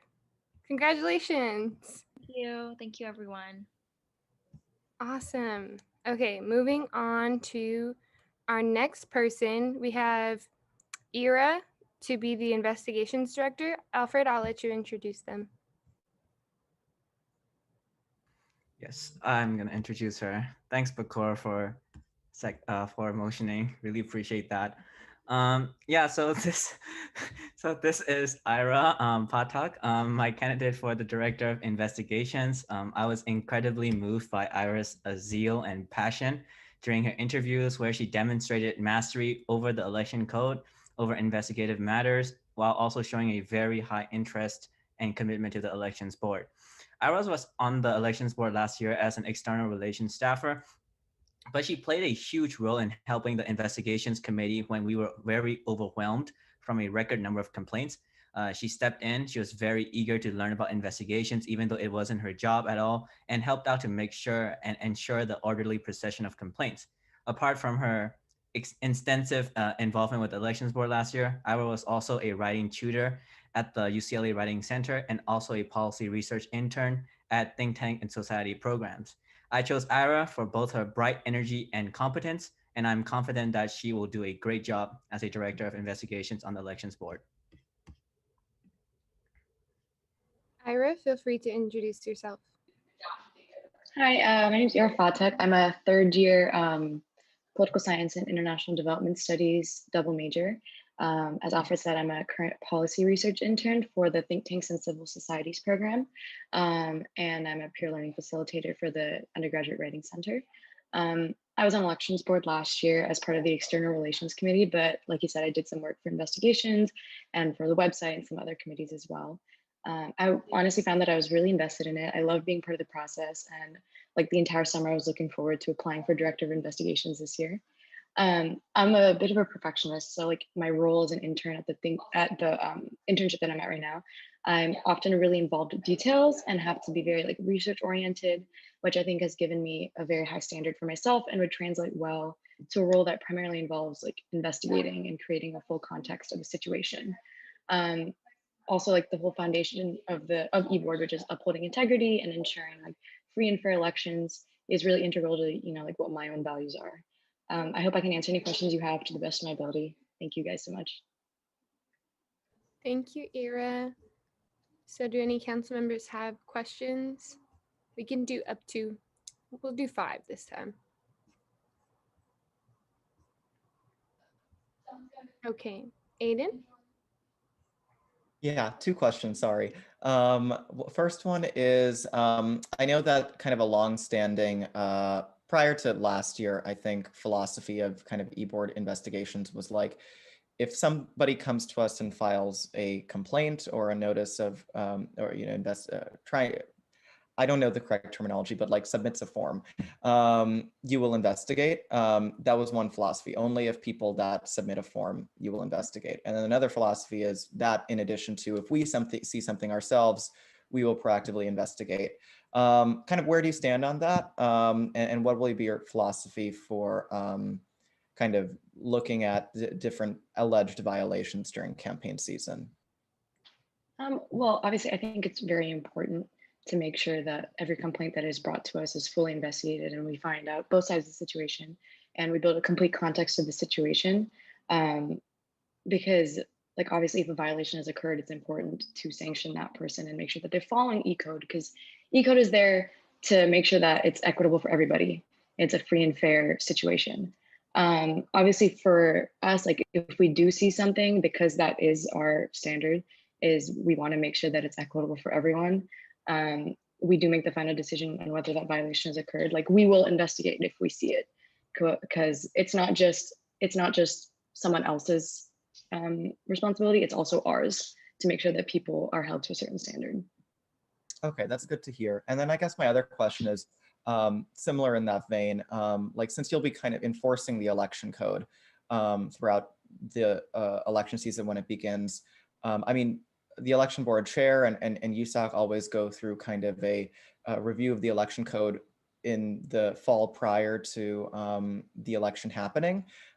With an eye for what you'll be enforcing in the spring, are there any things in the election code that you'd like to see us in USAC or Alfred kind of propose for code revisions, things that might be too burdensome for you to enforce or things that you think you shouldn't be enforcing? Definitely. So I think one of the things that was big, I don't want to say problem, but last cycle, the social media guidelines were a little bit burdensome for candidates and for investigations themselves. Like these can be considered kind of like pettier concerns and not really relevant to enforcing a free and fair election. So I think improving social media guidelines, maybe like simplifying hashtags, having a separate avenue for even submitting those complaints in the first place, or some form of categorizing that'll make it easier to know what is like high priority and what is not as high priority. That's something I would definitely want to change in E-code. And because E-code is kind of designed for physical campaigning, I think adapting to have more flexibility, especially since everything is virtual now, would be really important, because we obviously didn't have a chance to change it in the middle of election season because that would have been unfair. So I think definitely changing that would be a big priority right now. Perfect, thank you. Was that all your questions, Aiden? Yeah, no, this perfectly answered my questions. Awesome. Sachi? I kind of actually have a follow-up on Aiden's question, just to go more.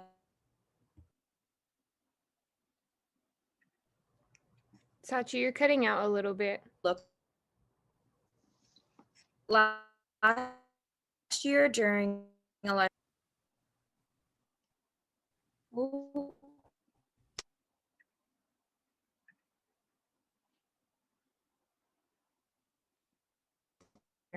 Me now?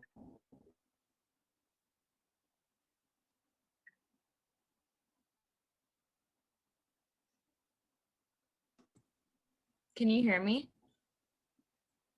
Okay, I'm just gonna keep my so sorry. My question during election commentary on various social media. The way that eBoard responded was by asking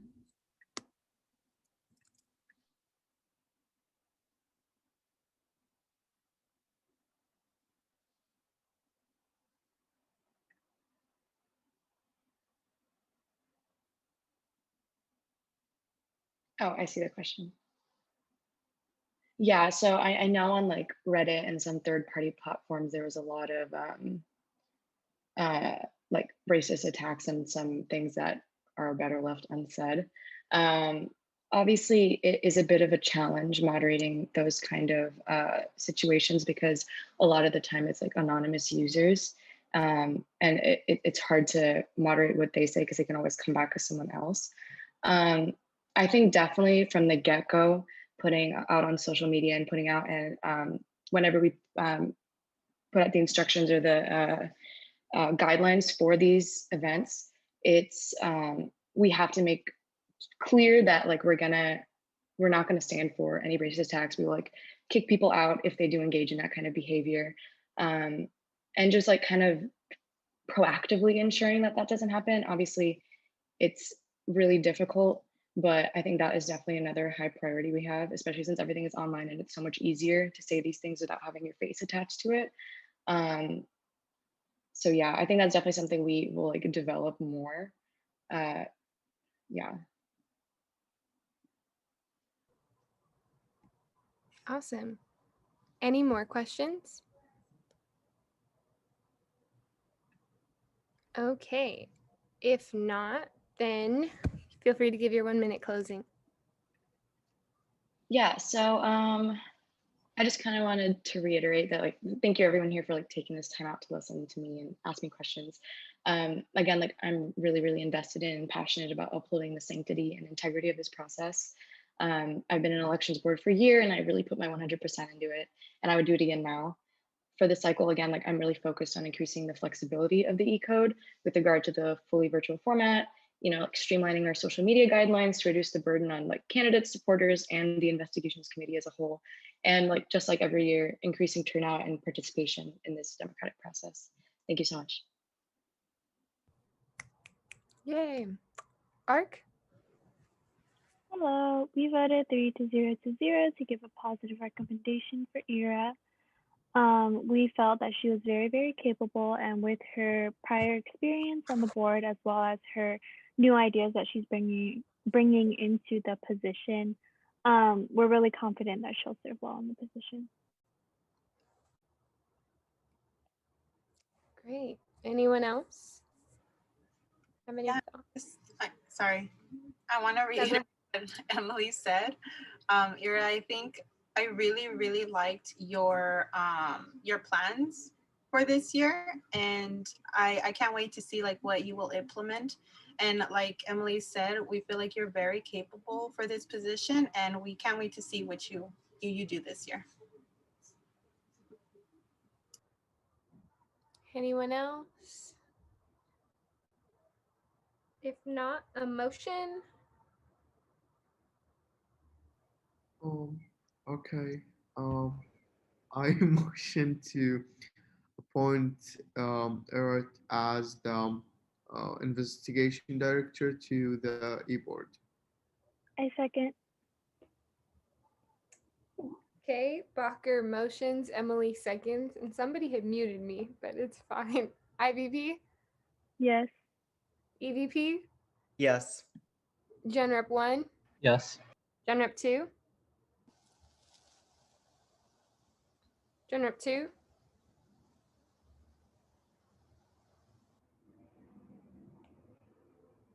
Oh, Elijah, did you say something? Okay, I'm gonna leave it on blank. Gen Rep 3? Yes. Okay. AAC? Yes. CEC? Yes. CAC? Yes. CSC? Yes. CAC? She said yes in the chat. Oh, okay. FSC? Yes. SWC? Yes. TSR? Yes. ISR? Yes. Great. By a vote of 13-0, the motion passes, and Ira is appointed to be the investigations director. Congratulations. Thank you. Yay. Okay. And I don't know if you all want to, but do y'all just want to do the Joshua appointment to com board right now, since we're on appointments?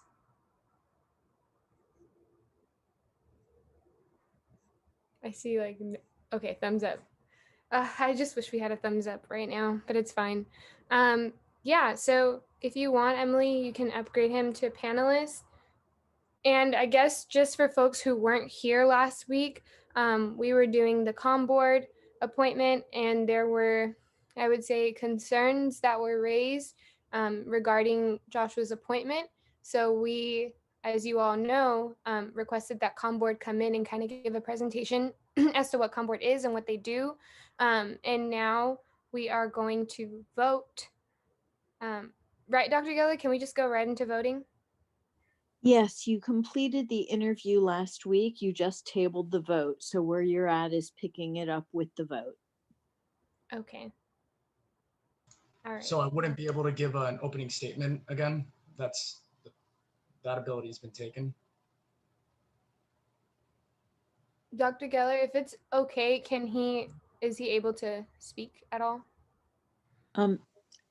That's really up to you, Naomi. If you would like to give him an opportunity to add to what he presented last week, you can do that. You'll then need to decide if you're going to open it for new questions and do a second interview. Okay. Well, Joshua, if you would like, you can feel free to give your remarks to council, and then we can just gauge from there whether or not we'll open it up to questions. Thank you. I appreciate that. Good afternoon, council. Thank you all again for taking the time out of your agenda tonight to consider my potential appointment for the ASUCLA Communications Board. For all those who have not met me, my name is Josh Roisman. I'm a proud fourth-year transfer and a first-generation student. Over the course of the last week, I took the time to reflect on council's concerns from last meeting and have laid out 3 goals in which I plan to accomplish by the end of my term if reappointed to our campus's publishing board. First, I will meet with the editor-in-chief or representative from each publication in order to build or repair bridges between the com board and student media. Second, I want to continue my work empowering transfer voices on campus, and will look to appoint editors-in-chief who show a clear understanding of the needs to be more inclusive to the story of transfer students.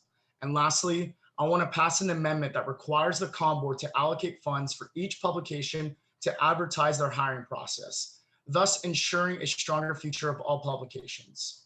And as promised, I will continue at the end of each quarter to give an update on this process. I look forward to answering all your questions. Thank you so much for your time. Thank you, Joshua. Okay. I kind of want to temperature check. Are folks ready to vote, or do you all want to open it up for an interview?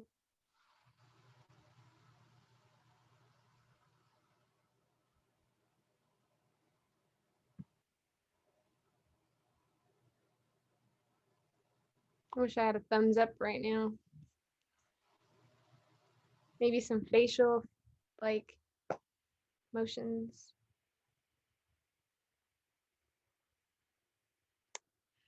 Yeah, I need you to help. I don't know what's going on. Okay, Breeze says thumbs up for asking questions. Oh, ready to vote? Okay. Emily, you were gonna say something? I was going to say I'm not sure if I'm ready to vote yet, just because I think I need some time to reflect. Do we want to open it up for questions? I mean, I'll give if anyone has any questions, now is the time to ask, I guess is the better way to put it.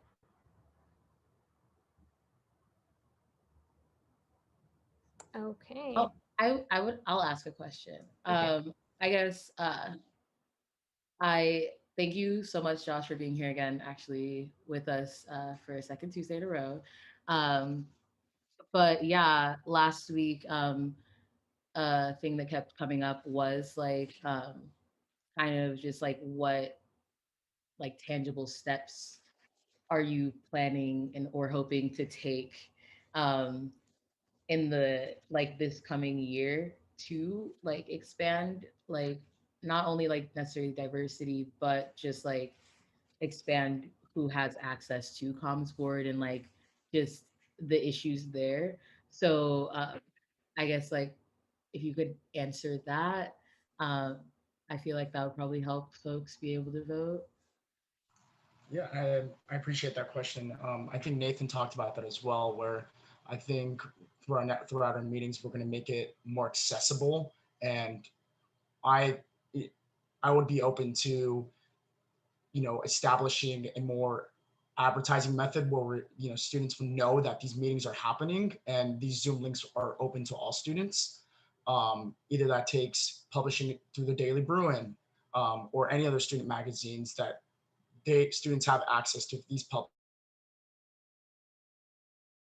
and I'll make sure throughout this year that we take that initiative. Zuleika.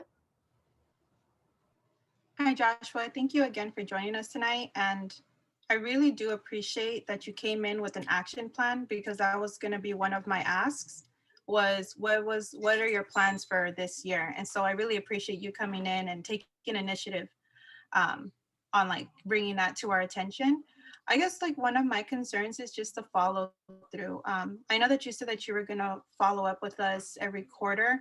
And so I just want to know, like, in terms of like accountability measures, like how could we hold you accountable for providing updates to that? And then not only that, but how can we, I guess, in a sense, offer support in broadcasting, the information that, the comms board, they do meet, that they do exist, because I know that a lot of students don't even know that the comms board exists. And so I think that is a huge issue, especially the fact that diversity training wasn't even considered. I think that's a big issue. I think that's a main reason why, as we saw, like with some of the publications, like the diversity numbers were very low in terms of race and identity. And so I guess my question to you is, how will you hold yourself accountable with the action items that you provided to us? Yeah, so I would definitely set dates where I would come to specific USAC meetings. You and I could work specifically together where I would either brief you and then you could brief the rest of the council, or I could come to a public comment and give that brief summary of what's been going on in the process so far. But I will hold myself accountable in the sense that when I'm coming to this meeting. We could even do that tonight in terms of like setting a date where I would come back. And I personally wanted to reach out to everyone else to hold me accountable as well, and making that promise.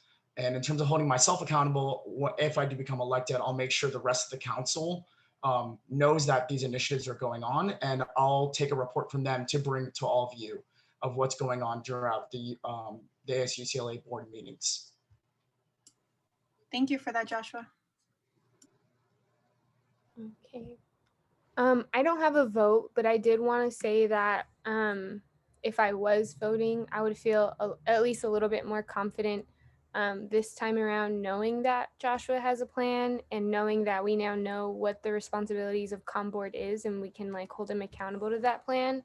I also just wanted to point out that like during the Comm Board presentation, the vibe that I think I got personally was that there's like a hands-off approach to like what's going on in like each of the different magazines or boards or publications. And I feel like while sometimes it is for good reason, there are like obvious things that need to happen, like these diversity trainings, like, expansion of outreach that I really hope that, you can commit to, Joshua, this year as an appointment. Aiden? Yeah, I'm sorry I couldn't ask this earlier. My internet has been cutting in and out. But Joshua, I was just wondering if you could reiterate the kind of goals you laid out in your opening. I dropped for that part. And then I had a second question after that. Sorry about this. No problem. So my 3 goals are: 1, to meet with the editor-in-chief or representative from each publication in order to build or repair bridges between Comm Board and the student media. 2, I want to empower transfer student voices on campus. And in order to do this, I will appoint an editor-in-chief who shows a clear understanding of the needs to be more inclusive. 3rd, I want to pass an amendment that requires the Comm Board to allocate funds for each publication to advertise their hiring process, thus ensuring a strong future for all publications, right?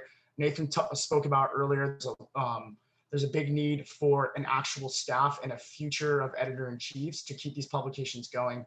And I want to make sure that we give the funds to these student media to take advertising on different platforms so they have the ability to really get their voice out and get a higher rate of applications. Great. And I guess my second question, I know in the earlier presentation, the chair spoke about kind of the different challenges and opportunities that the board will be grappling with this year. I'm really grateful for you kind of outlining some of the different things you're going to be working on personally as priorities. But in terms of shaping the board priorities, what do you kind of understand to be the main challenges and opportunities that the board will be engaged in conversations around this year? And how can you kind of shape the how can you turn what are your personal priorities into board priorities for the next year and make sure this is a sustainable push that will, go on even after your term or anybody else's term? So I think the most important is after taking time with y'all and listening to y'all remarks, I think diversity requirement is something that I'll definitely push on to all the rest of the COM board, and really getting an amendment passed where we require incoming EOCs to go through this kind of training. So I think that will be my first priority.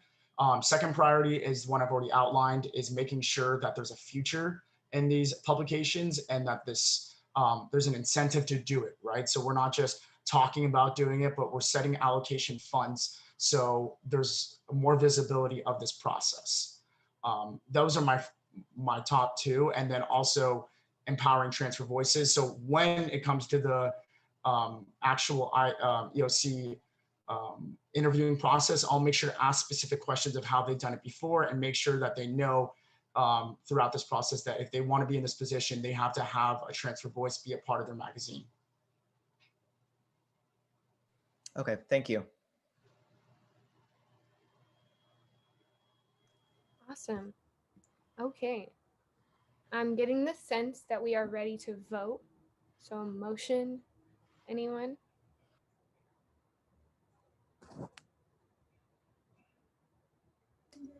I motion to appoint Joshua Roisman to the Communications Board. I second. Zuleika motions, Bree seconds. IVP?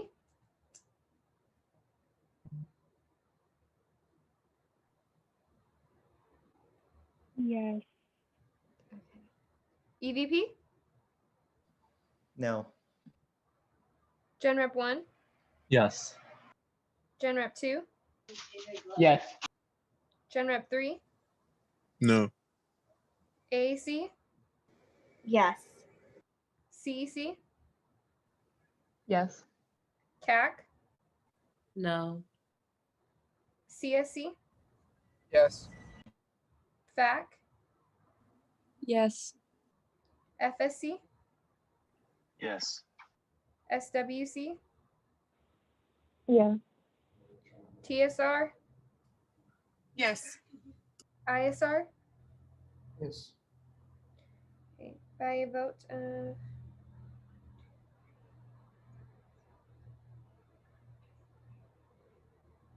11 to 3 to 0, the motion passes and Joshua Roisman is appointed to the Communications Board.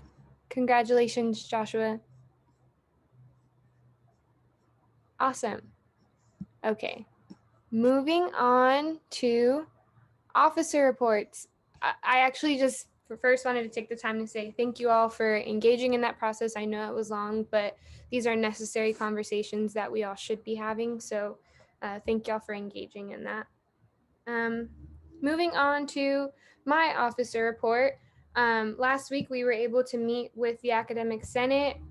Breeze and I and GSA also met with the Senate chair for this year, and we kind of went over pressing issues regarding Zoom bombing, academic leniency, and other, I guess, academic related issues.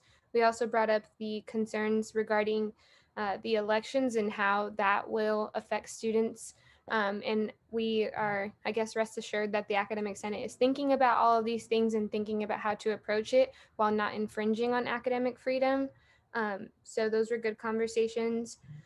I also was invited to serve on the presidential election working group, which is a working group that consists of different parts of campus that are working to not only make sure that the elections or the voting spaces are conducted well, but that way we have like a contingency plan for afterwards, because we all know, or we don't know, what the future holds for our country and for our students. So we have players on there too. And actually, I just reminded myself, I need to make sure that Aiden is there because they're talking about some things that I feel like an EVP should be there for. So Aiden, please text me about that. I also had a public health compliance meeting. We had a CODI meeting with the GSA academic affairs VP, and we kind of just went over a model or a potential model for kind of implementing what we called like allyship trainings. It's still like in the works, and we definitely haven't signed on to it yet, but those are conversations that we're having. Hey, stop it. Oh my gosh. I also had my meeting with the chancellor on Friday. And like I said, we went over testing for all students, even though that's already going to be a thing. We went over student workers and the lack of opportunities that student workers have right now, policing, of course, referenda, and then also basic needs. I am also part of an education working group that met this week, and we are also going to be talking about what winter quarter looks like in the course load, or like, I guess, the courses that are going to be available. Our interns were selected, and I guess the other thing that happened yesterday was that we had a COVID town call, which was really cool, and we got folks from different spaces. It was a small, intimate group, but we talked about social pods. We talked about testing in Westwood, and what it will look like for folks that don't live on campus. And it was really good to hear ideas and whatnot. So that was great. I wanted to say one more thing I did not write down, but I can't remember. But yeah, that's what we're up to. I'm knees deep in a lot of COVID-19 related things, as always. So I'll pass it off to you, Emily. Hello. Not too much for me today. So our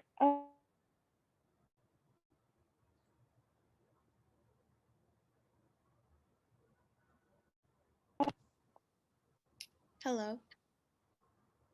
Okay. Hi. Really quickly, our student worker town hall is postponed to next week. My drive down rent directors have been meeting with UCLA Spark and soon Dean Blandisi's office in order to move our project forward. And my outreach committee has created a new Reddit account and also a website for receiving feedback from the student body. And then last Friday, we had a Campus Safety Alliance meeting with VC Beck, AVC DeLuca, Dean Blandisi, and Dr. Sam Elias from ASH, and they answered questions regarding COVID-19. Yay. Aiden? Yeah, thank you.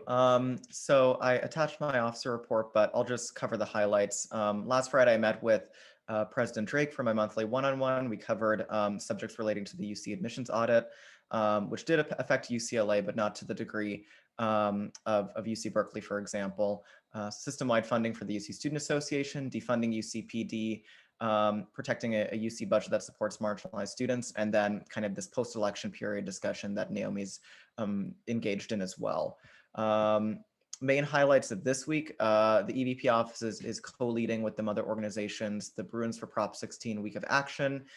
Thank you for all who showed up yesterday to our virtual kickoff program. You can still watch it. It's a 50-minute long program online. Really encourage you to check it out. And then of course we have programming today, tomorrow, Thursday, and Wednesday, all highlighting our council's support and our community support for affirmative action and Proposition 16.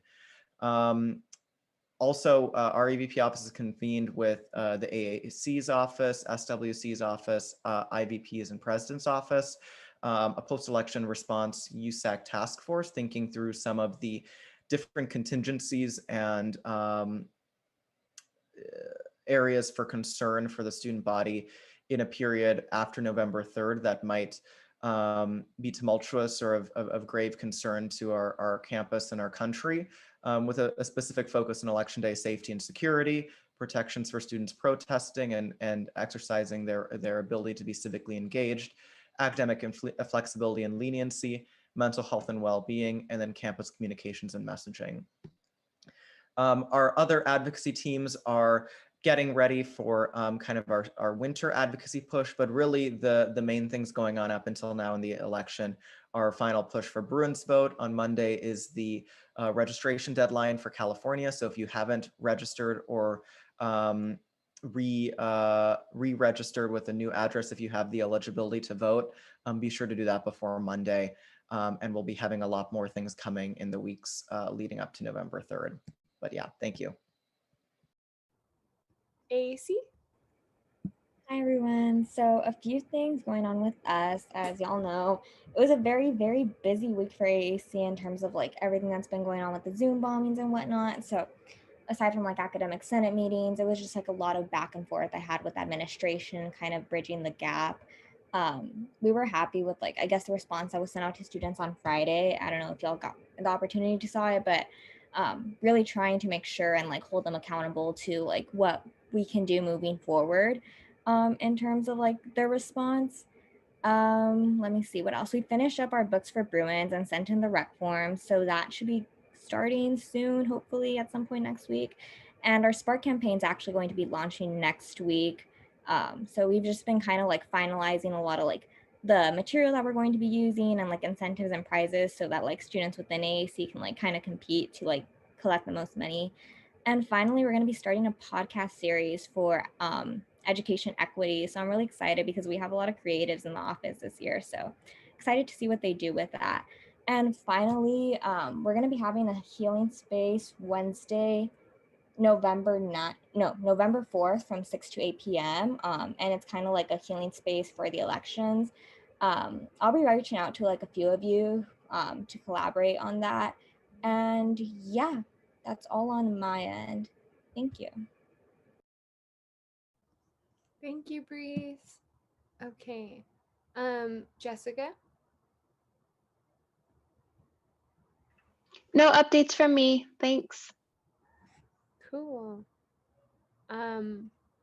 Roy's not here. Dr. Geller?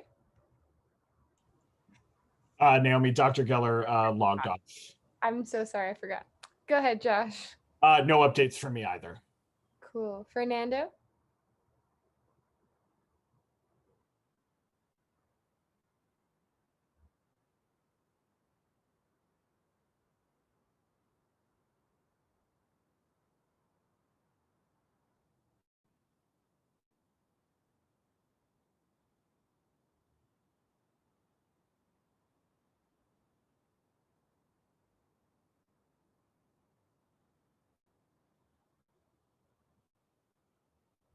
Hey, Patty?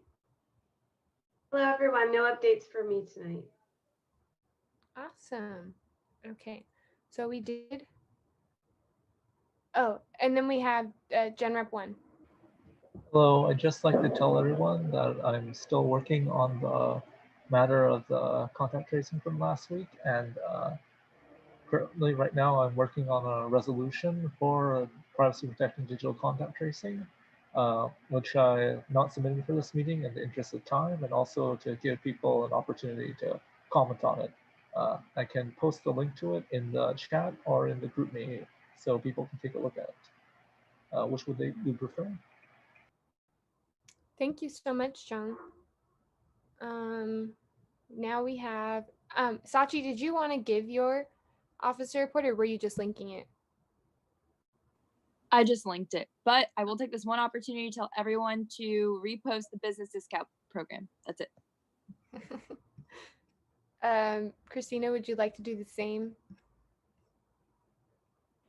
Yeah, mine is linked, but the one thing I will say is please share the SOUC basic needs subsidy. Yes, yes. Thank you all. Okay. Moving on to new business. We have 2 more items left. Okay. TGIF guidelines. I linked it in the agenda. Is someone else able to share their screen? Because I'm not on my computer anymore. Literally anyone. I'm sorry. I just have bad Wi-Fi. Fernando. Thank you, Fernando.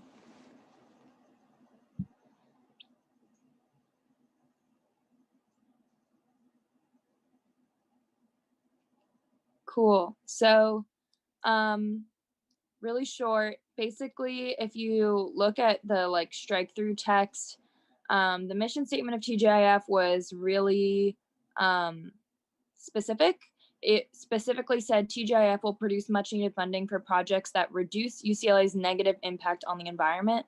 So we didn't think that that was a proactive enough stance on sustainability. And we also, as a committee, did not think that that was an inclusive enough definition of sustainability. So if you look at this red bold text here, you'll see what we changed the mission statement to.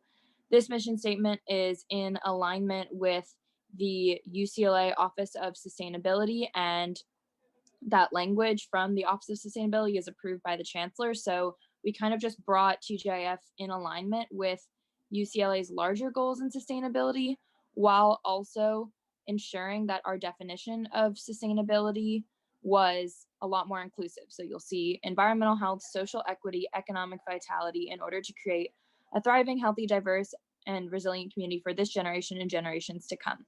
So we're hoping that this mission statement will encourage more organizations that have not applied in the past to apply, because they can see themselves fit within this mission statement. And that's all. Oh yeah, that other red one was from last time. So that's it. Awesome. Does anybody have any questions for Sachi?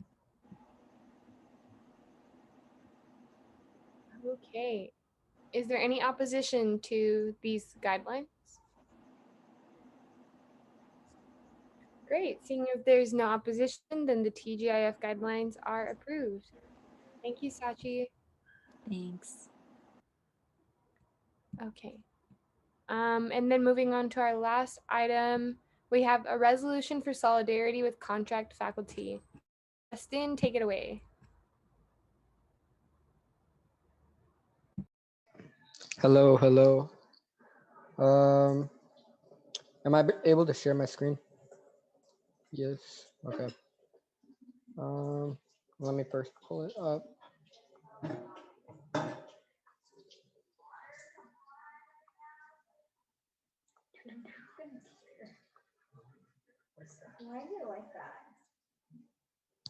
So, yeah, this resolution is similar in sentiment to the one we passed last week. In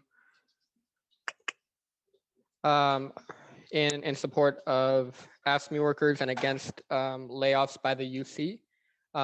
This one is calling attention to the experience of lecturers, though they are also calling themselves, contracted faculty, teaching faculty, non-tenured faculty, right? Represented by the union UC AFT. And it was written in collaboration with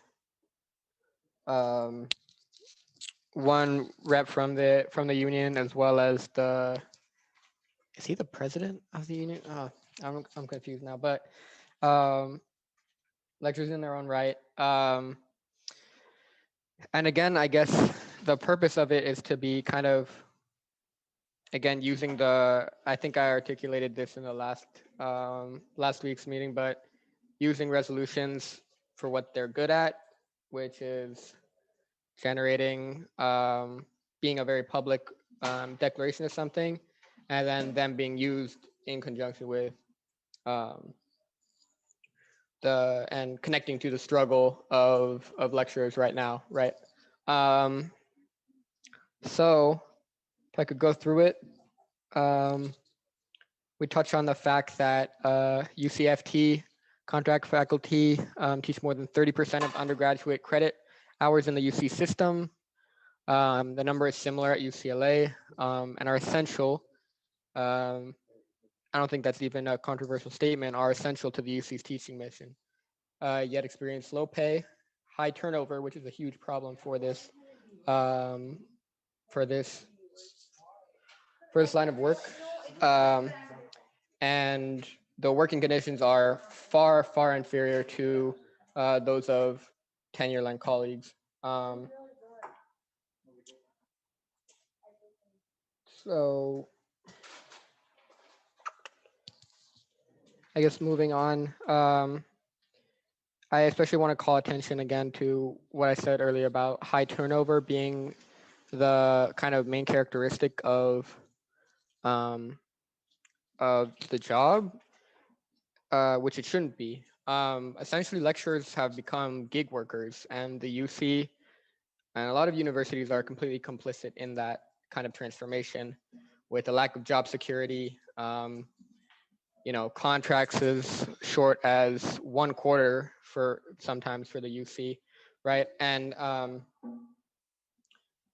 you look, so teaching faculty members represented by UCFT have been bargaining since April of 2019 and working out of contract since February of 2020. That means the UC and them were not able to reach a deal, and I call that bad faith negotiating on the part of the UC, because they have created the conditions in which lecturers are constantly subject to, again, high turnover, low pay, bad conditions. And I'll call, moving on, I'll call attention to another thing that they made me aware of that I wasn't super, I guess, akin to, because I haven't personally asked for letters of rec, but I know I felt a lot more comfortable building relationships with lecturers than tenured faculty. Lecturers being constantly subject to parts of the job which are unpaid, and let's call that what it is. That is wage theft.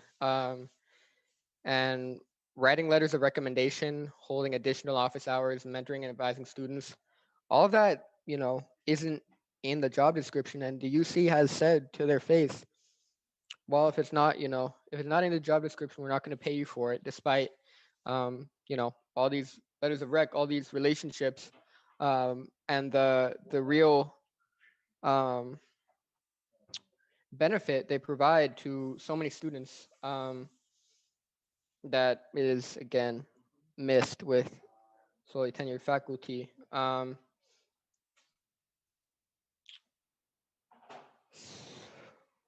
few more things. Statewide, the UC has laid off over 2,000 lecturers already by failing to renew their contracts. So we call on the UC an end to the lecturer gig worker relationship, which negatively puts teaching faculty in precarity and negatively affects the quality of education.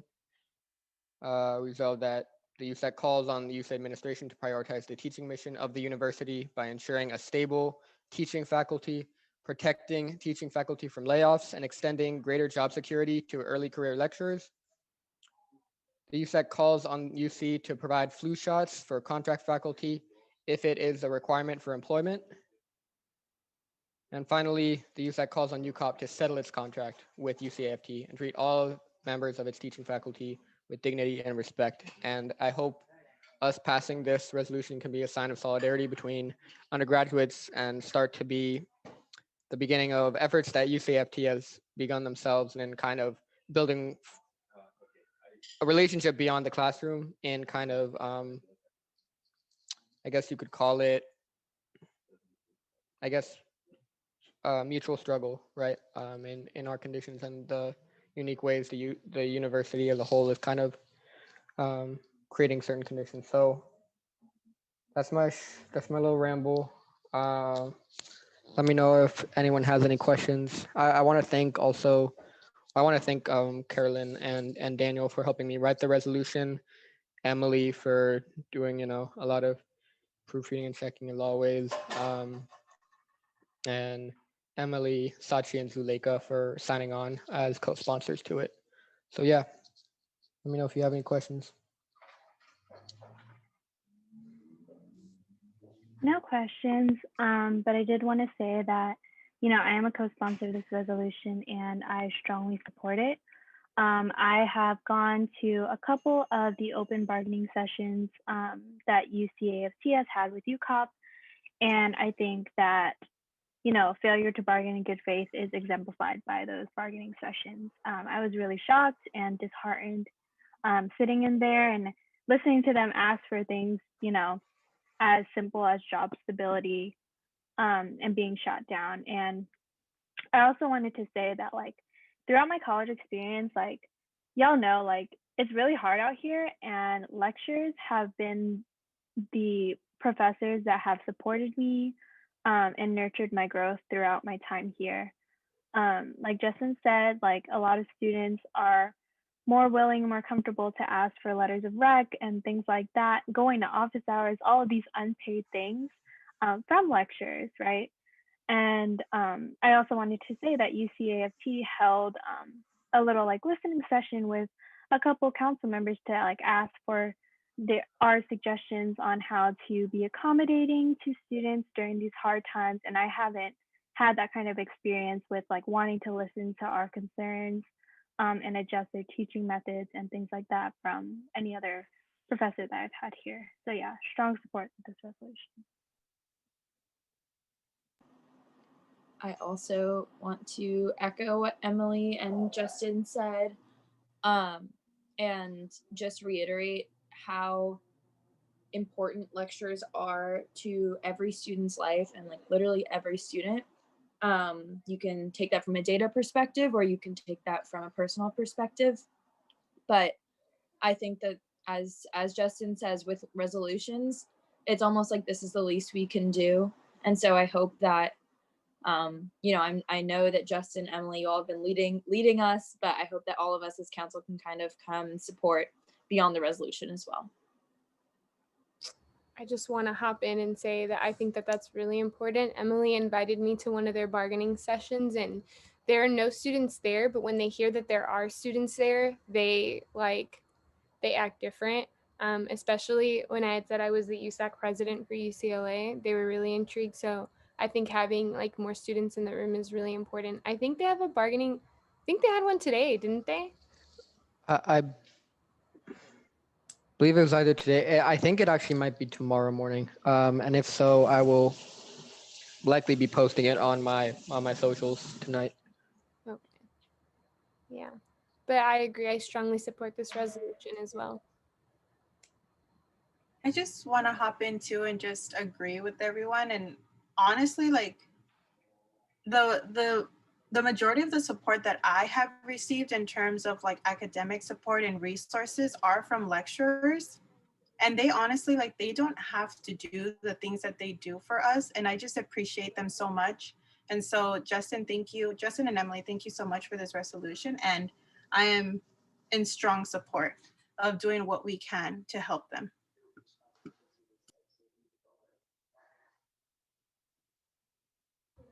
Yes. Do we have a motion or any more comments from anybody?